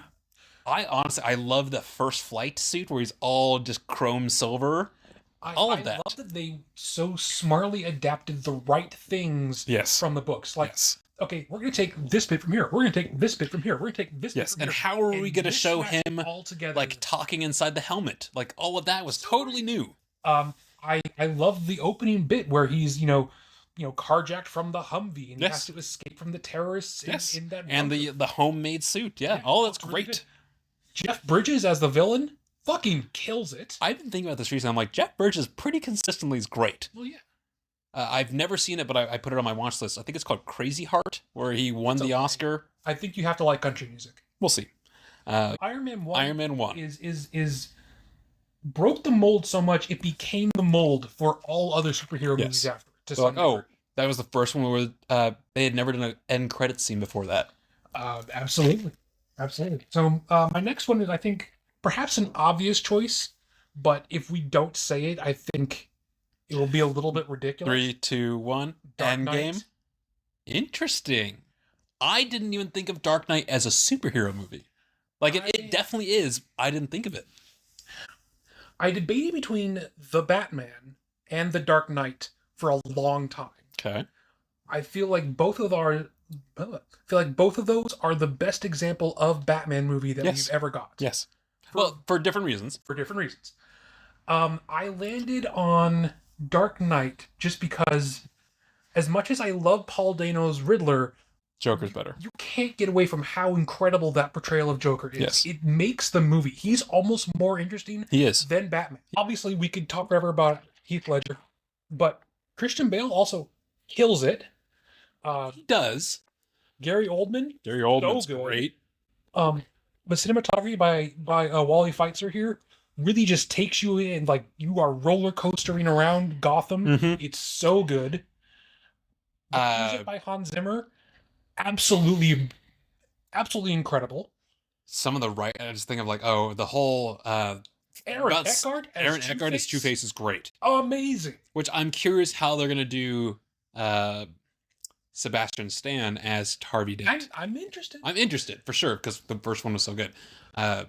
So much of like the writing where it's like, oh, what kind of man do I need to be able to stop this man? Yeah. Or like, oh, you need to endure, like don't give in to his demands, or like the whole where, oh, this thief stole these rubies and diamonds. That whole Michael Caine's great. Yeah. Um, Dark Knight. yes. It was a long internal conversation of, do I include Matt Reeves's The Batman or do I include Christopher Nolan's The Dark Knight? Because they are both genre defining for different reasons. I would, if we did, I don't think neither of us, I mean, I tentatively put them down, but Hayden didn't, and that's okay. Maybe we'll do a part 2 of this. But if we did a mystery section, I would probably put The Batman under mystery. Probably so. Because it's such a good detective story, I think. Yeah. But I said Endgame. I for completely understand. Totally different reasons, because, okay, this is the payoff that Iron Man started. This is the culmination of like... It's in my honorable mention. Yes, for, what is that, like 20 plus years, something like 80 films and shows, and they pull it off. Like, Absolutely. that could have been a flop. That totally could have been a flop. But there was something to be, like, yes, I don't think as beyond, like, the payoff aspect, the movie's, like, it's good. I don't think beyond that, I don't think it's, like, I wouldn't be, like, if the previous some 20 years hadn't happened and they just showed me that, it wouldn't be that good of a movie. But there is something, like, being in the theater, watching the reveal of everyone on screen at the same time, I was like, dude, I almost fucking cried. Yeah. The on your left grabs. Oh, the Thor's hammer. Yes, yeah. There are some bits I'm like, oh, it's just the payoff of the. I put in the time of watching all these and investing in this, so For sure. that being said, the trade-off is okay. They did the thing. They kind of shot themselves in the foot because, like, now I'm like, I don't give a shit about this. Well, and because Endgame was now so good and wrapped up so many storylines for a lot of people, myself included a little bit. Yes. Why should I continue to try and reinvest in another 15 years of story arc? Yes. So, I think it's one of my favorites for the, like, oh, it's got those scenes, but like I get why I'm like, okay, without the build up, the movie on its own, and everything after that, I mean, I don't know, there's pros and cons to this movie. So my last one is going to be Guardians of the Galaxy 1. I thought about it because I love that movie a lot. That movie's so fun. It's so fun, and I think it's the high standard that James Gunn has now chased his entire career to varying degrees of success. It is, I think, a perfect origin story movie. I think it is the perfect blend of humor and seriousness that I think Marvel has kind of lost. And taking something that most people either had no idea what Guardians of the Galaxy was, or they're like, you're adapting this? Like, what? How are you going to make that? And it works so well. It works really, really well. It looks great. Music selections are Music's so fun. Yes. I think of the Guardians trilogy, if you will, I think it's the one that I've rewatched the most. Yeah, agreed. 3 is a little bit more heavier subject matter wise. 3's hard to watch. 2 is a lot of fun, but it's a little bit longer, and I don't feel like it has the the shoring up the concisement Like, I think it's a that, good. that number one has. It is a good sequel, but it's still not as good as number one. Yeah, Well, I'm not like, man, they really missed the mark with number two. yeah. But, I mean, they didn't. It's no, just, that's what I'm saying. Like, they didn't miss it, but it's still obviously like, oh, I like number one better. I saw the first one, I think, 3 times in theaters with different people. Mm. It's so much fun, and it's so committed to being its own thing back before everything was kind of trying to be Guardians of the Galaxy like Yes. humor. It was Like brand new. Thor Ragnarok, where I'm like, oh, it's just them trying to be Guardians. A little bit. It was brand new and interesting before it became oversaturated. Mm-hmm. My next one, and we did an episode on this. So I'm out of picks now. So. I've got 2 more. League of Extraordinary Gentlemen. It's a good, yeah. Again, It's very unique. I see it as, I don't think it's a great, amazing, perfect movie, It's one of your favorites. but it's one of my favorites. Absolutely. It's so much fun. It's before superhero movies were a thing. I think it's an interesting cast of characters. It's not like, oh, this guy can fly and this person can do this. I'm like, oh, they're all kind of like, again, it's a little darker. Sean Connery's last role, Captain Nemo and the ship, the Nautilus. There's one of the songs from the soundtrack. I think it's called "The Sword of the Ocean" or something like that. It's Yes. fantastic. I listen to that always. And again, one of the reasons why I like it, it's because it's before you're comparing it to everything else that comes after it. Because yes, if you put it next to something that's a little more polished, where it's characters I kind of like the fact that it's a little bit unpolished. It feels Yes. the fact that it's a little bit more rough around the edges, Yeah. just pretty much all around, uh, gives it more character. Mr. Hyde and Dr. Jekyll, really cool.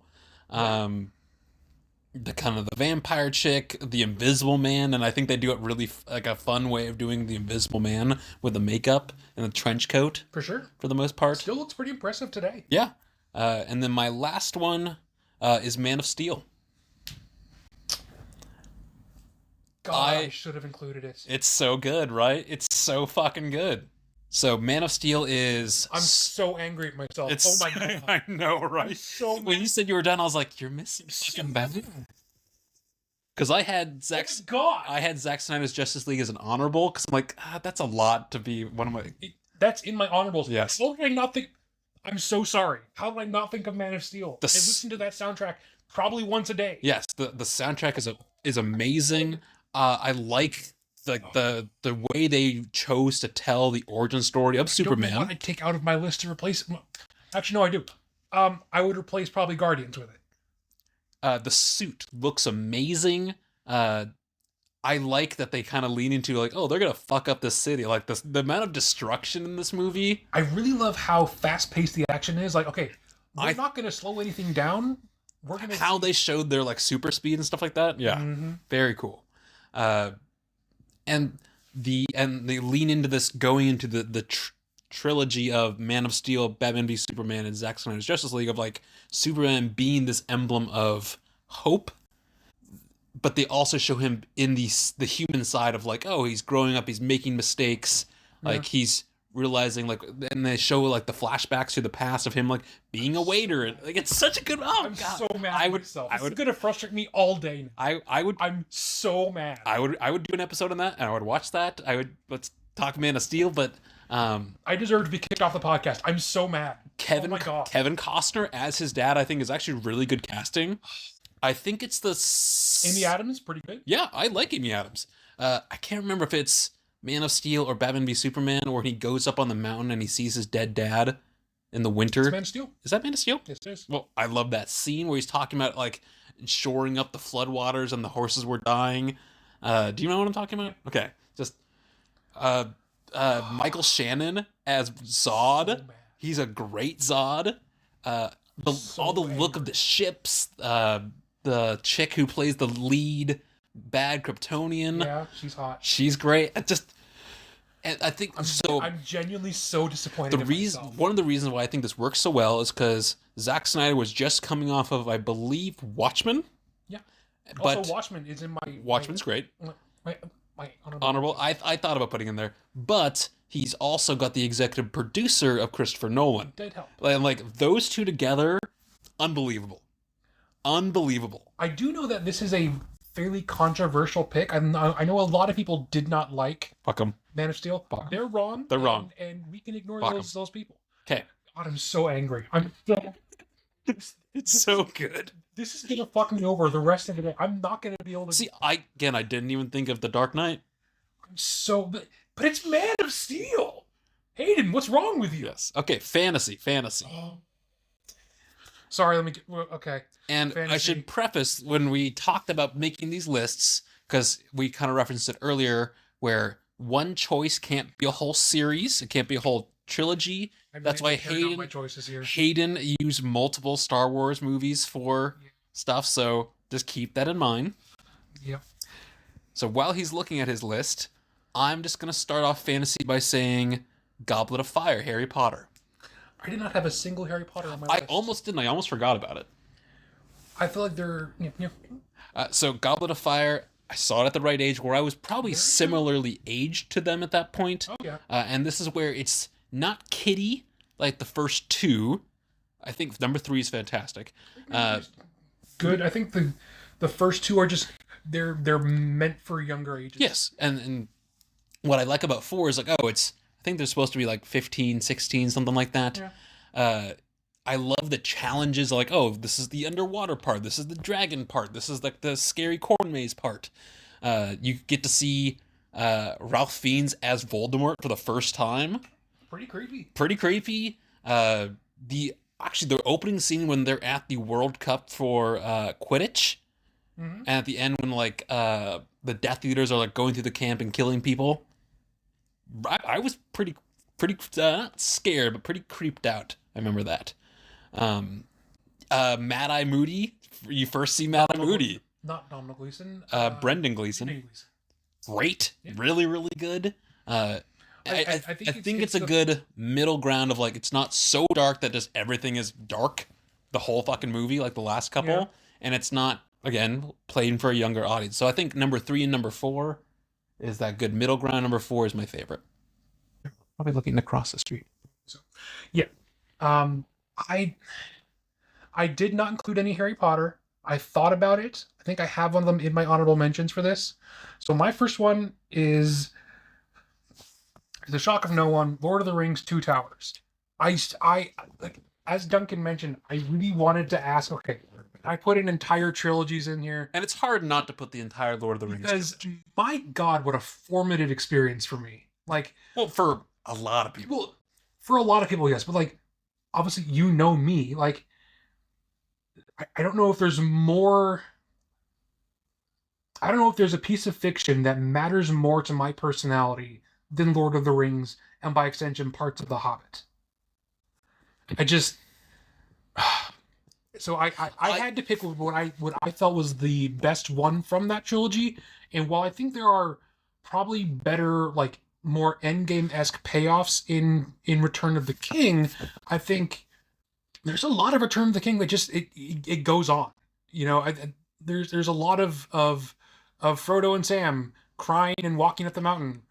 There's a lot of I get your reasoning. Very well earned story beats at the end of Return of the King that are good, but like tack on another 40 minutes of screen time of just them all crying and hugging and saying goodbye. I fully understand why those are there. Sure. But if I'm looking back, you know, the Siege of Helm's Deep, the Siege of Isengard by the Ents.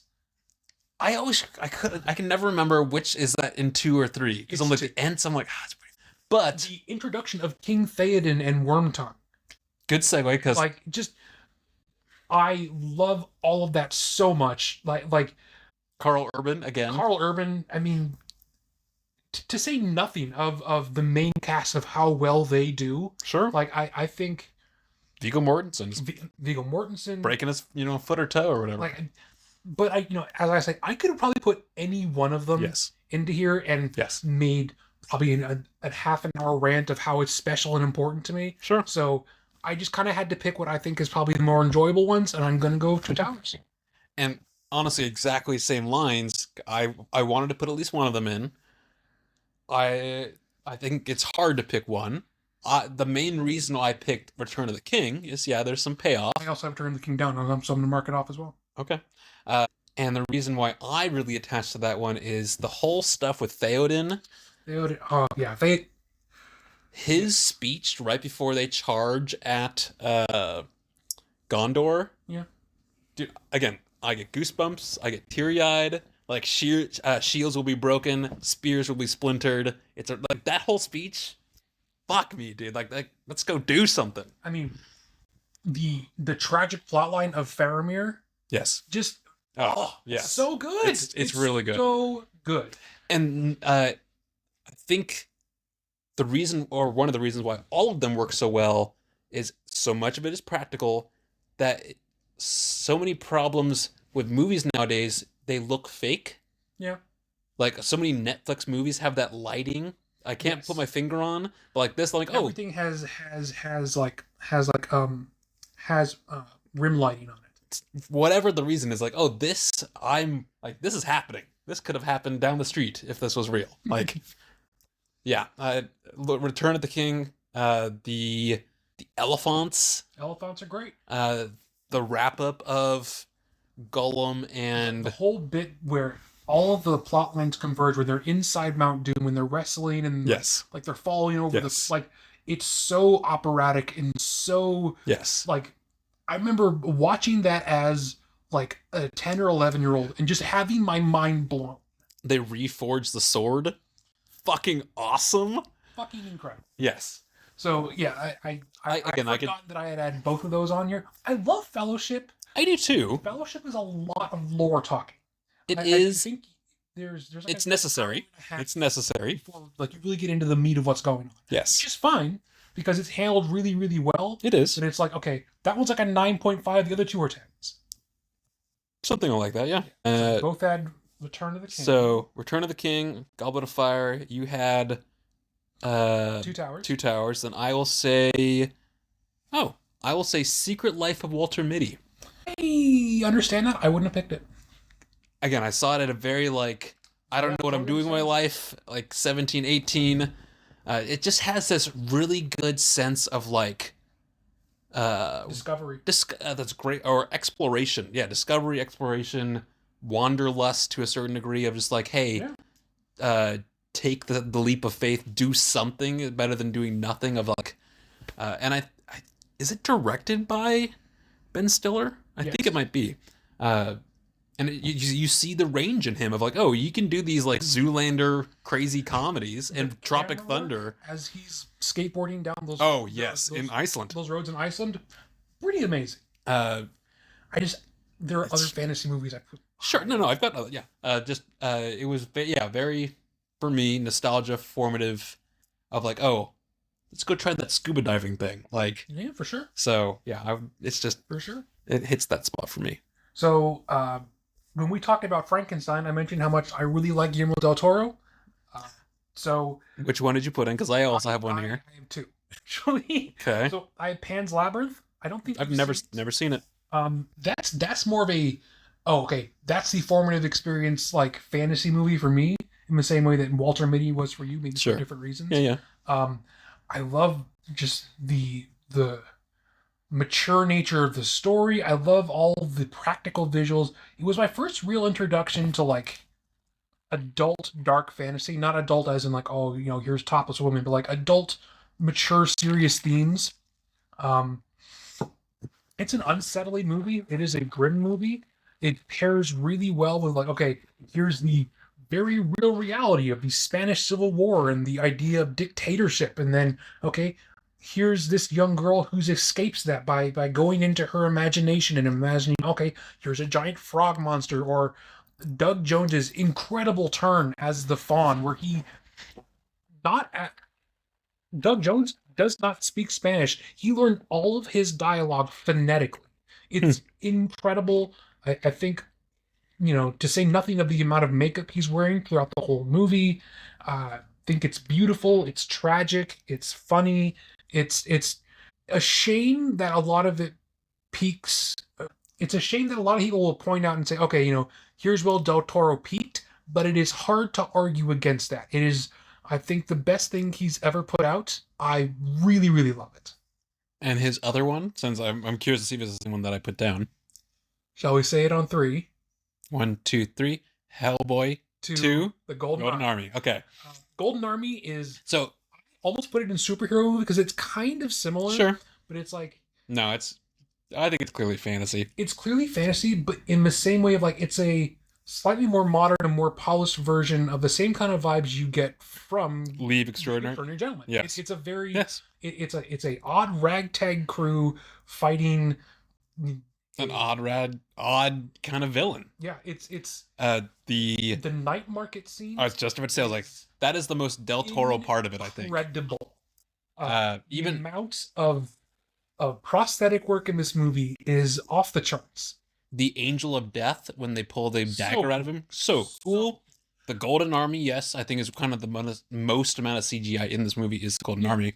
I mean, even the opening bit where it's the little pixies attacking. Oh yeah, the Tooth Fairy. Yeah, the Tooth Fairy. The monsters. big. We could watch those too. Man, there's some fucking good movies. The big green plant monster. Oh yeah, that they tragic kill. and cool. Yeah, or all of the stuff where they do Jen, what's her fucking name? The girl, Fire Girl. Just all the stuff where they show her flames. Really cool. The gas guy, Hans, whatever. Hans. Hans. Super funny. And the only reason I say number 2 over 1, number 1 I think is much more gothic. One's a lot grimmer. Yes. But also I would say it is a direct adaptation of the graphic novel Seed of Destruction, which as a comic book fan, I really love it, but it doesn't... I think 2 is more impressive that they were able to take the ideas and characters Yes, and from do number 1 something entirely and different. create an entirely brand new story and have it be just as good, or if not better in some ways. I just thought of this, the animation that they did when they're telling the story of the yeah. Golden Army. Very cool. Very, very cool. Yeah. I mean, but there is also lots of direct comic panels that are worked into it. Like that whole bit of young Hellboy living on a military base, they literally have comic panels to pull that from. I think it's that's entirely impressive. that stuff. I'm like, that's the best Del Toro, because I've seen Pinocchio, I've seen those, I like Nightmare Alley actually a lot. I do too. But when I think of what is Del Toro good at? It's Did he do Shape of Water? Yes. It's humanized fantasy. Mm-hmm. So I have 2 left. I have 2 left. All right, so go right ahead. Or should I, because you're choosing? My next one is one I don't think you've seen, The Green Knight. I keep meaning to. It's really cool. I know. It's really cool. If you so is that David Lowery? I have no idea. It is a true like fable. That's how you really look at it. The storytelling, it literally feels like, oh, this is a story that like you told around the campfire if you were a knight. And the I don't want to get too far into it just in case you see it, but like the prosthetics that they use for the Green Knight and just the camera work of like, oh, I word this, like Dev Patel plays the main guy who's trying to become a knight. It's Ralph Ineson play like the tree guy. Yes. Yeah. Who goes on to play Galactus? Yes. Mm-hmm. It's not a straightforward path to be a knight. Is just what it's interesting the way that they took the story. There's some parts of it that I think I don't agree with, but for like fantasy, I'm like, oh, this is cool fantasy. Sure. Okay. Hayden? So I'm gonna go ahead and say Conan the Barbarian. I love Conan. Okay. It's your choice. My list. Fuck you. The original Arnold Schwarzenegger Conan movie. It is Enough talk. Yeah, I don't know. I mean, it's so fun. You must pillage the village and rape the women. So committed to being kind of a goofy sword and sorcery movie, and that's not something that really exists anymore. Well, at that point, why not say like Excalibur? Because Excalibur is hate to say it, it's more high quality. I kind of like Okay, I get that. I do. I kind of like Conan the Barbarian more for the fact that it is intentionally silly. It's intentionally kind of like a quote unquote midnight movie, if you will. Sure. Something that's on that you're like, oh, I'll watch this. Yes, but I would seek it out intentionally. Okay. I own them both Okay. physically. All right. I don't know. I love that movie. It's hard to think of reasons that aren't actually detractors, I guess, but I think I love it for its faults. Sure. I get that. So I'm going to ask a clarifying question. If it's a yes, then I will use the movie. If it's a no, I have a different one to use instead. Okay. Would you say that Ratatouille is a fantasy movie? That is a damn good question. I know. That is a damn good question. I don't know. Because what's the other one you might use? Megalopolis. Because that's pretty fantasy. Never seen Megalopolis, so I don't know. I don't know. It has talking animals. I think by definition. But talking that only that the other animals can understand them. I leave it in your hands. I'm going to say Megalopolis. Just know that Ratatouille is there. Well, it could be in your honorable. Yeah, okay. So Megalopolis is... I saw it this last year. It came out like a year and a half, 2 years ago. Literally, the director had to basically bankrupt himself to make the movie. It took apparently like 35 years to make it. They literally have Megadoc, which is all about how crazy the making of it was. It is packed, filled with like, oh, there's Aubrey Plaza. Oh, there's this person or this person. It is absolutely the story of, oh, it is a passion project. No one is telling him no on anything. And it is the most... Some of it is amazing to look at. Like, truly amazing to look at. The story is fucking out the window. Don't worry about story. But it is one of those, like, when you see it, it is an experience. Afterwards, it's something that... Some movies, you're like, oh, that was good, and you go about your day. This is something that, like, oh, you're going to talk about. You're going to think about. Because it's fucking out there. John Voight, Shia LaBeouf, like there's again the cast list is fucking ridiculous. The amount of they use gold.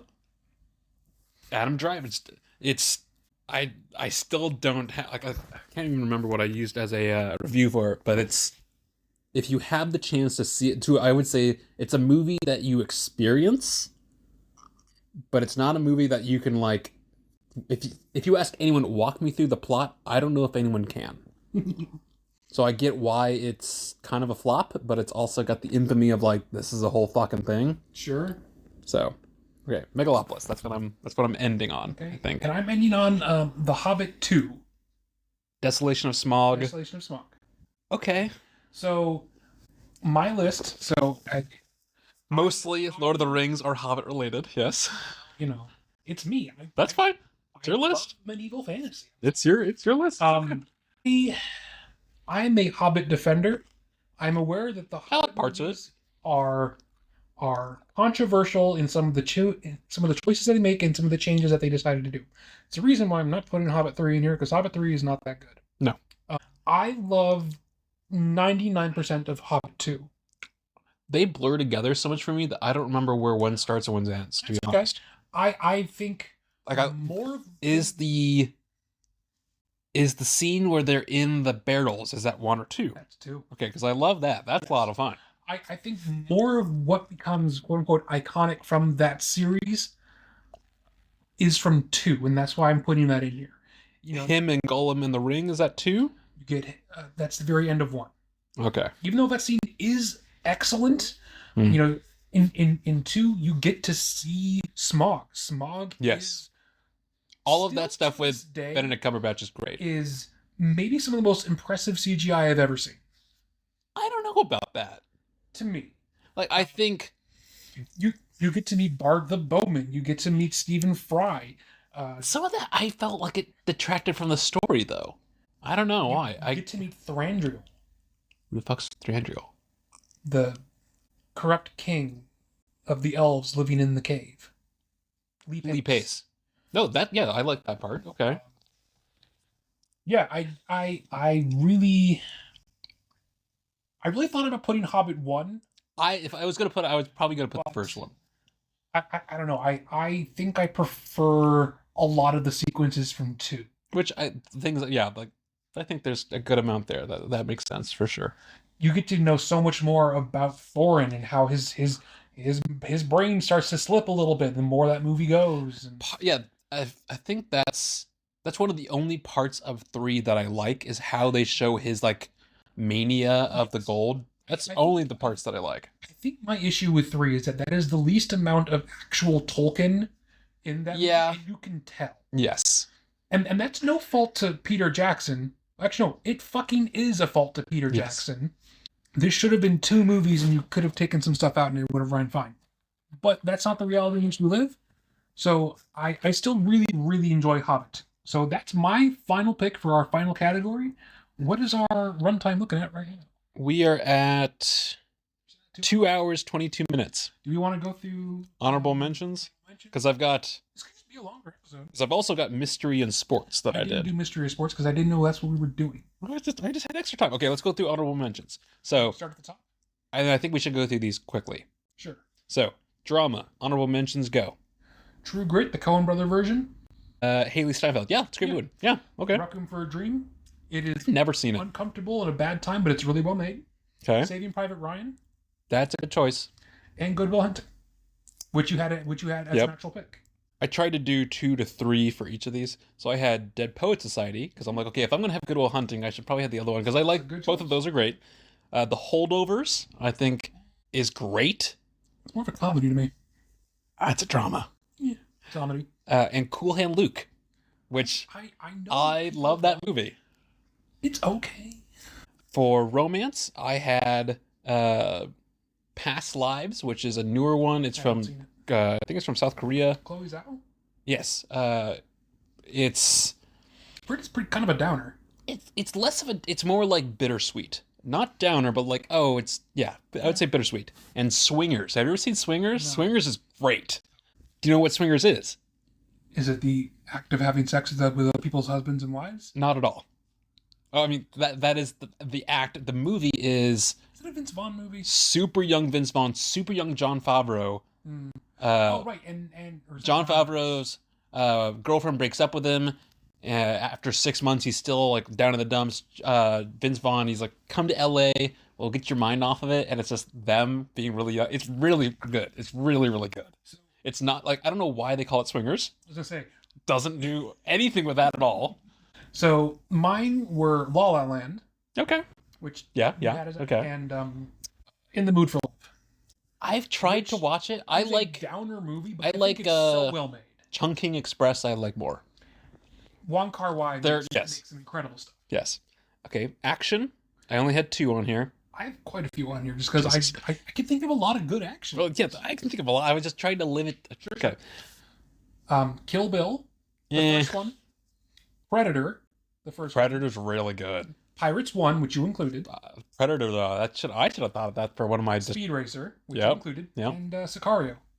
Oh, Sicario's great. Is excellent. Denis Villeneuve, that's a really good one. I couldn't think of which one I want to take out. That's really good. Yeah.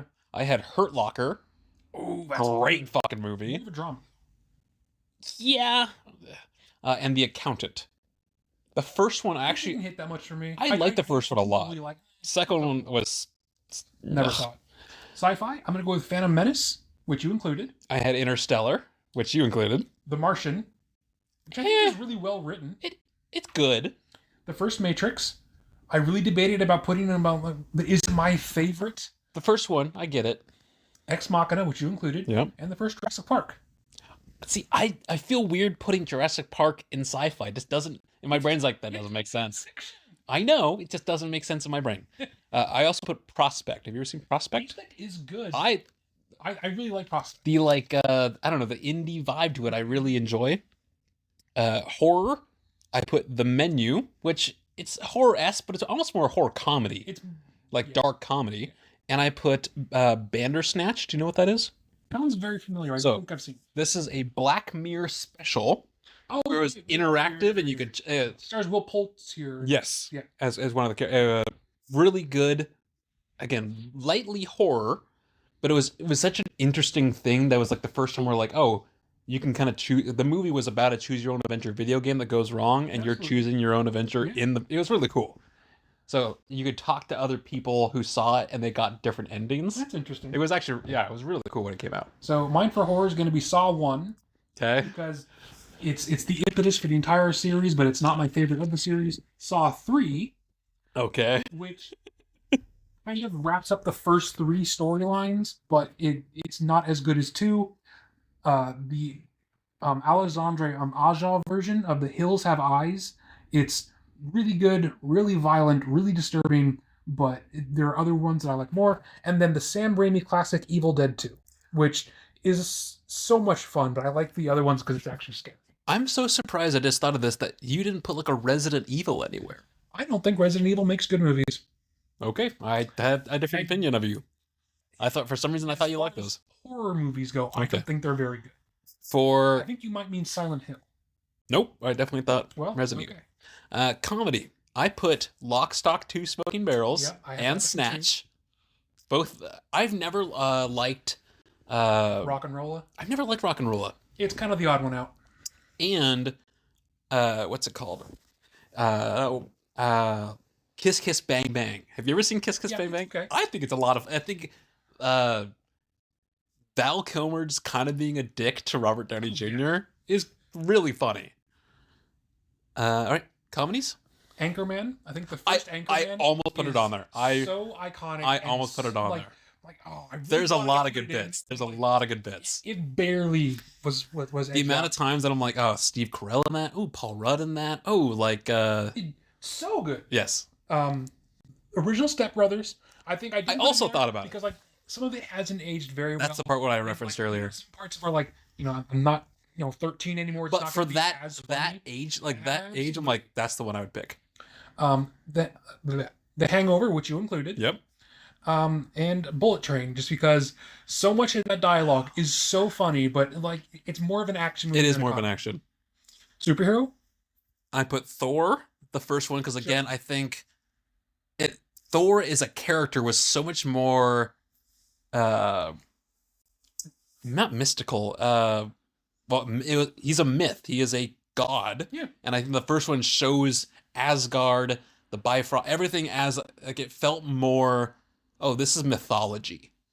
Number 2 and 3, especially 3. They start to become more science fiction than fantasy. Well, science fiction and like He got turned into a joke character. yeah, the first one like this was serious.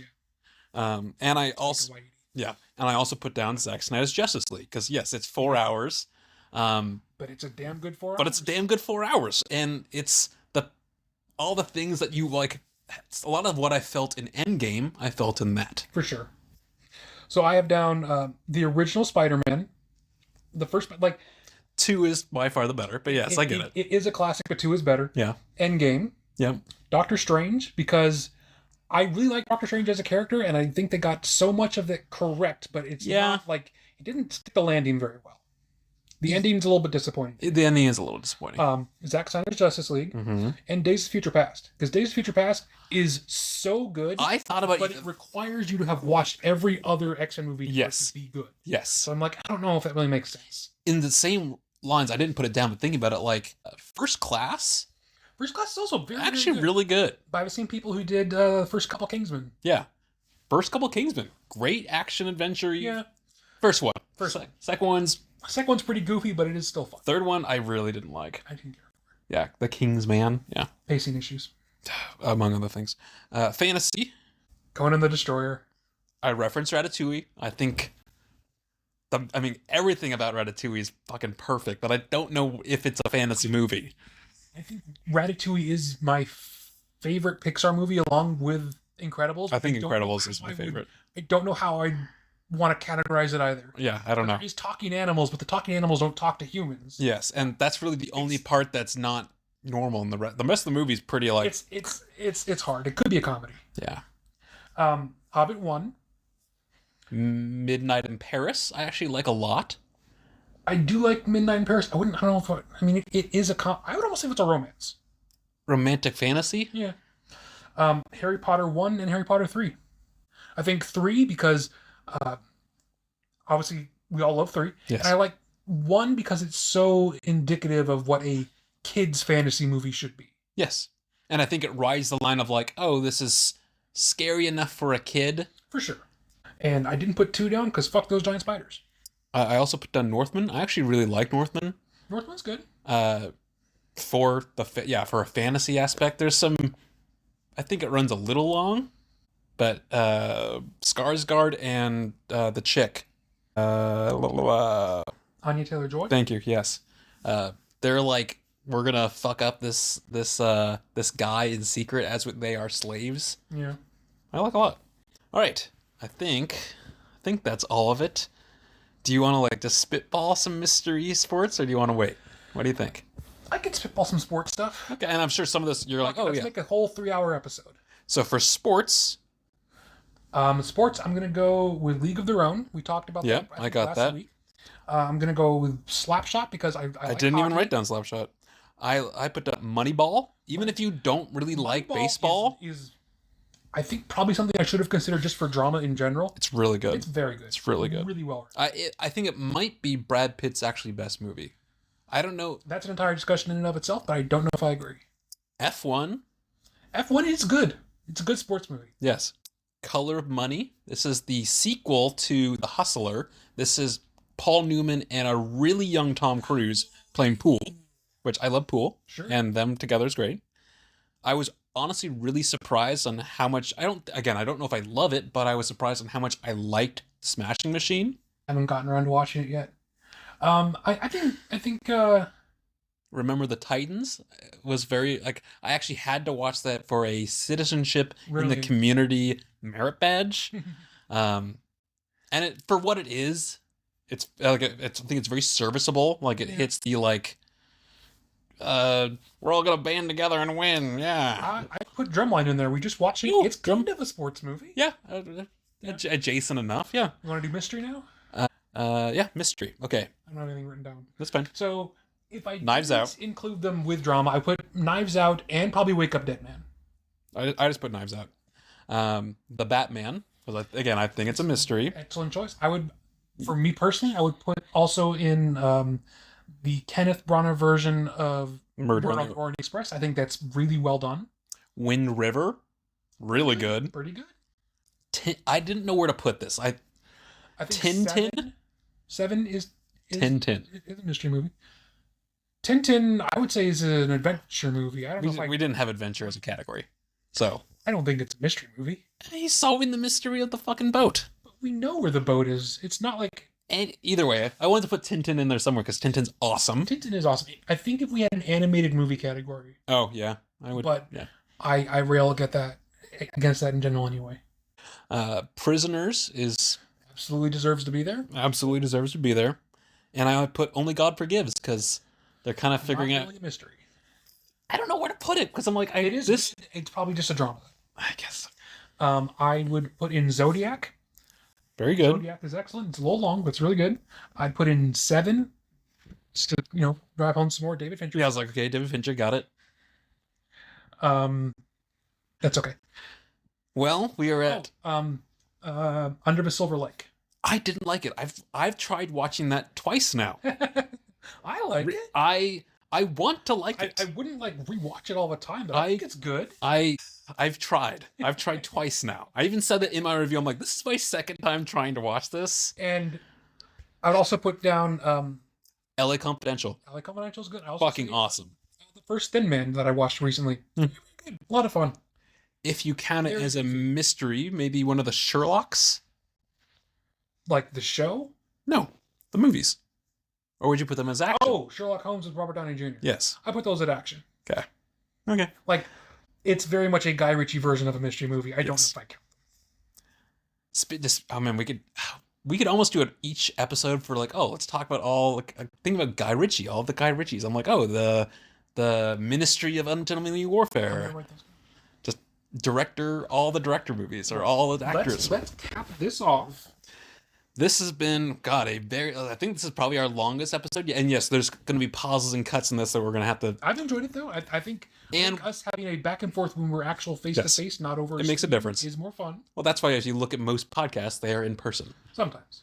Now, this is, again, being recorded on my phone. I have no idea how editing this is going to go. I don't even know if this is going to be usable. So hopefully you guys hear this or at least a version of this at some point. This has been a special feature of the Movie Bros, talking about just our favorites for genres. If you have... I didn't mention Pacific Rim once. I'm so mad. I thought about that too, actually. I love Pacific Man of Steel, Hayden, Man of Steel. If you have, agreements or disagreements of any of our favorites, if you have something that you think we should be adding that we missed, let us know in the comments or a DM. Otherwise, our regularly scheduled episodes will be coming out soon, whenever this one comes out, and we'll catch you all in the next special feature whenever we decide to do one.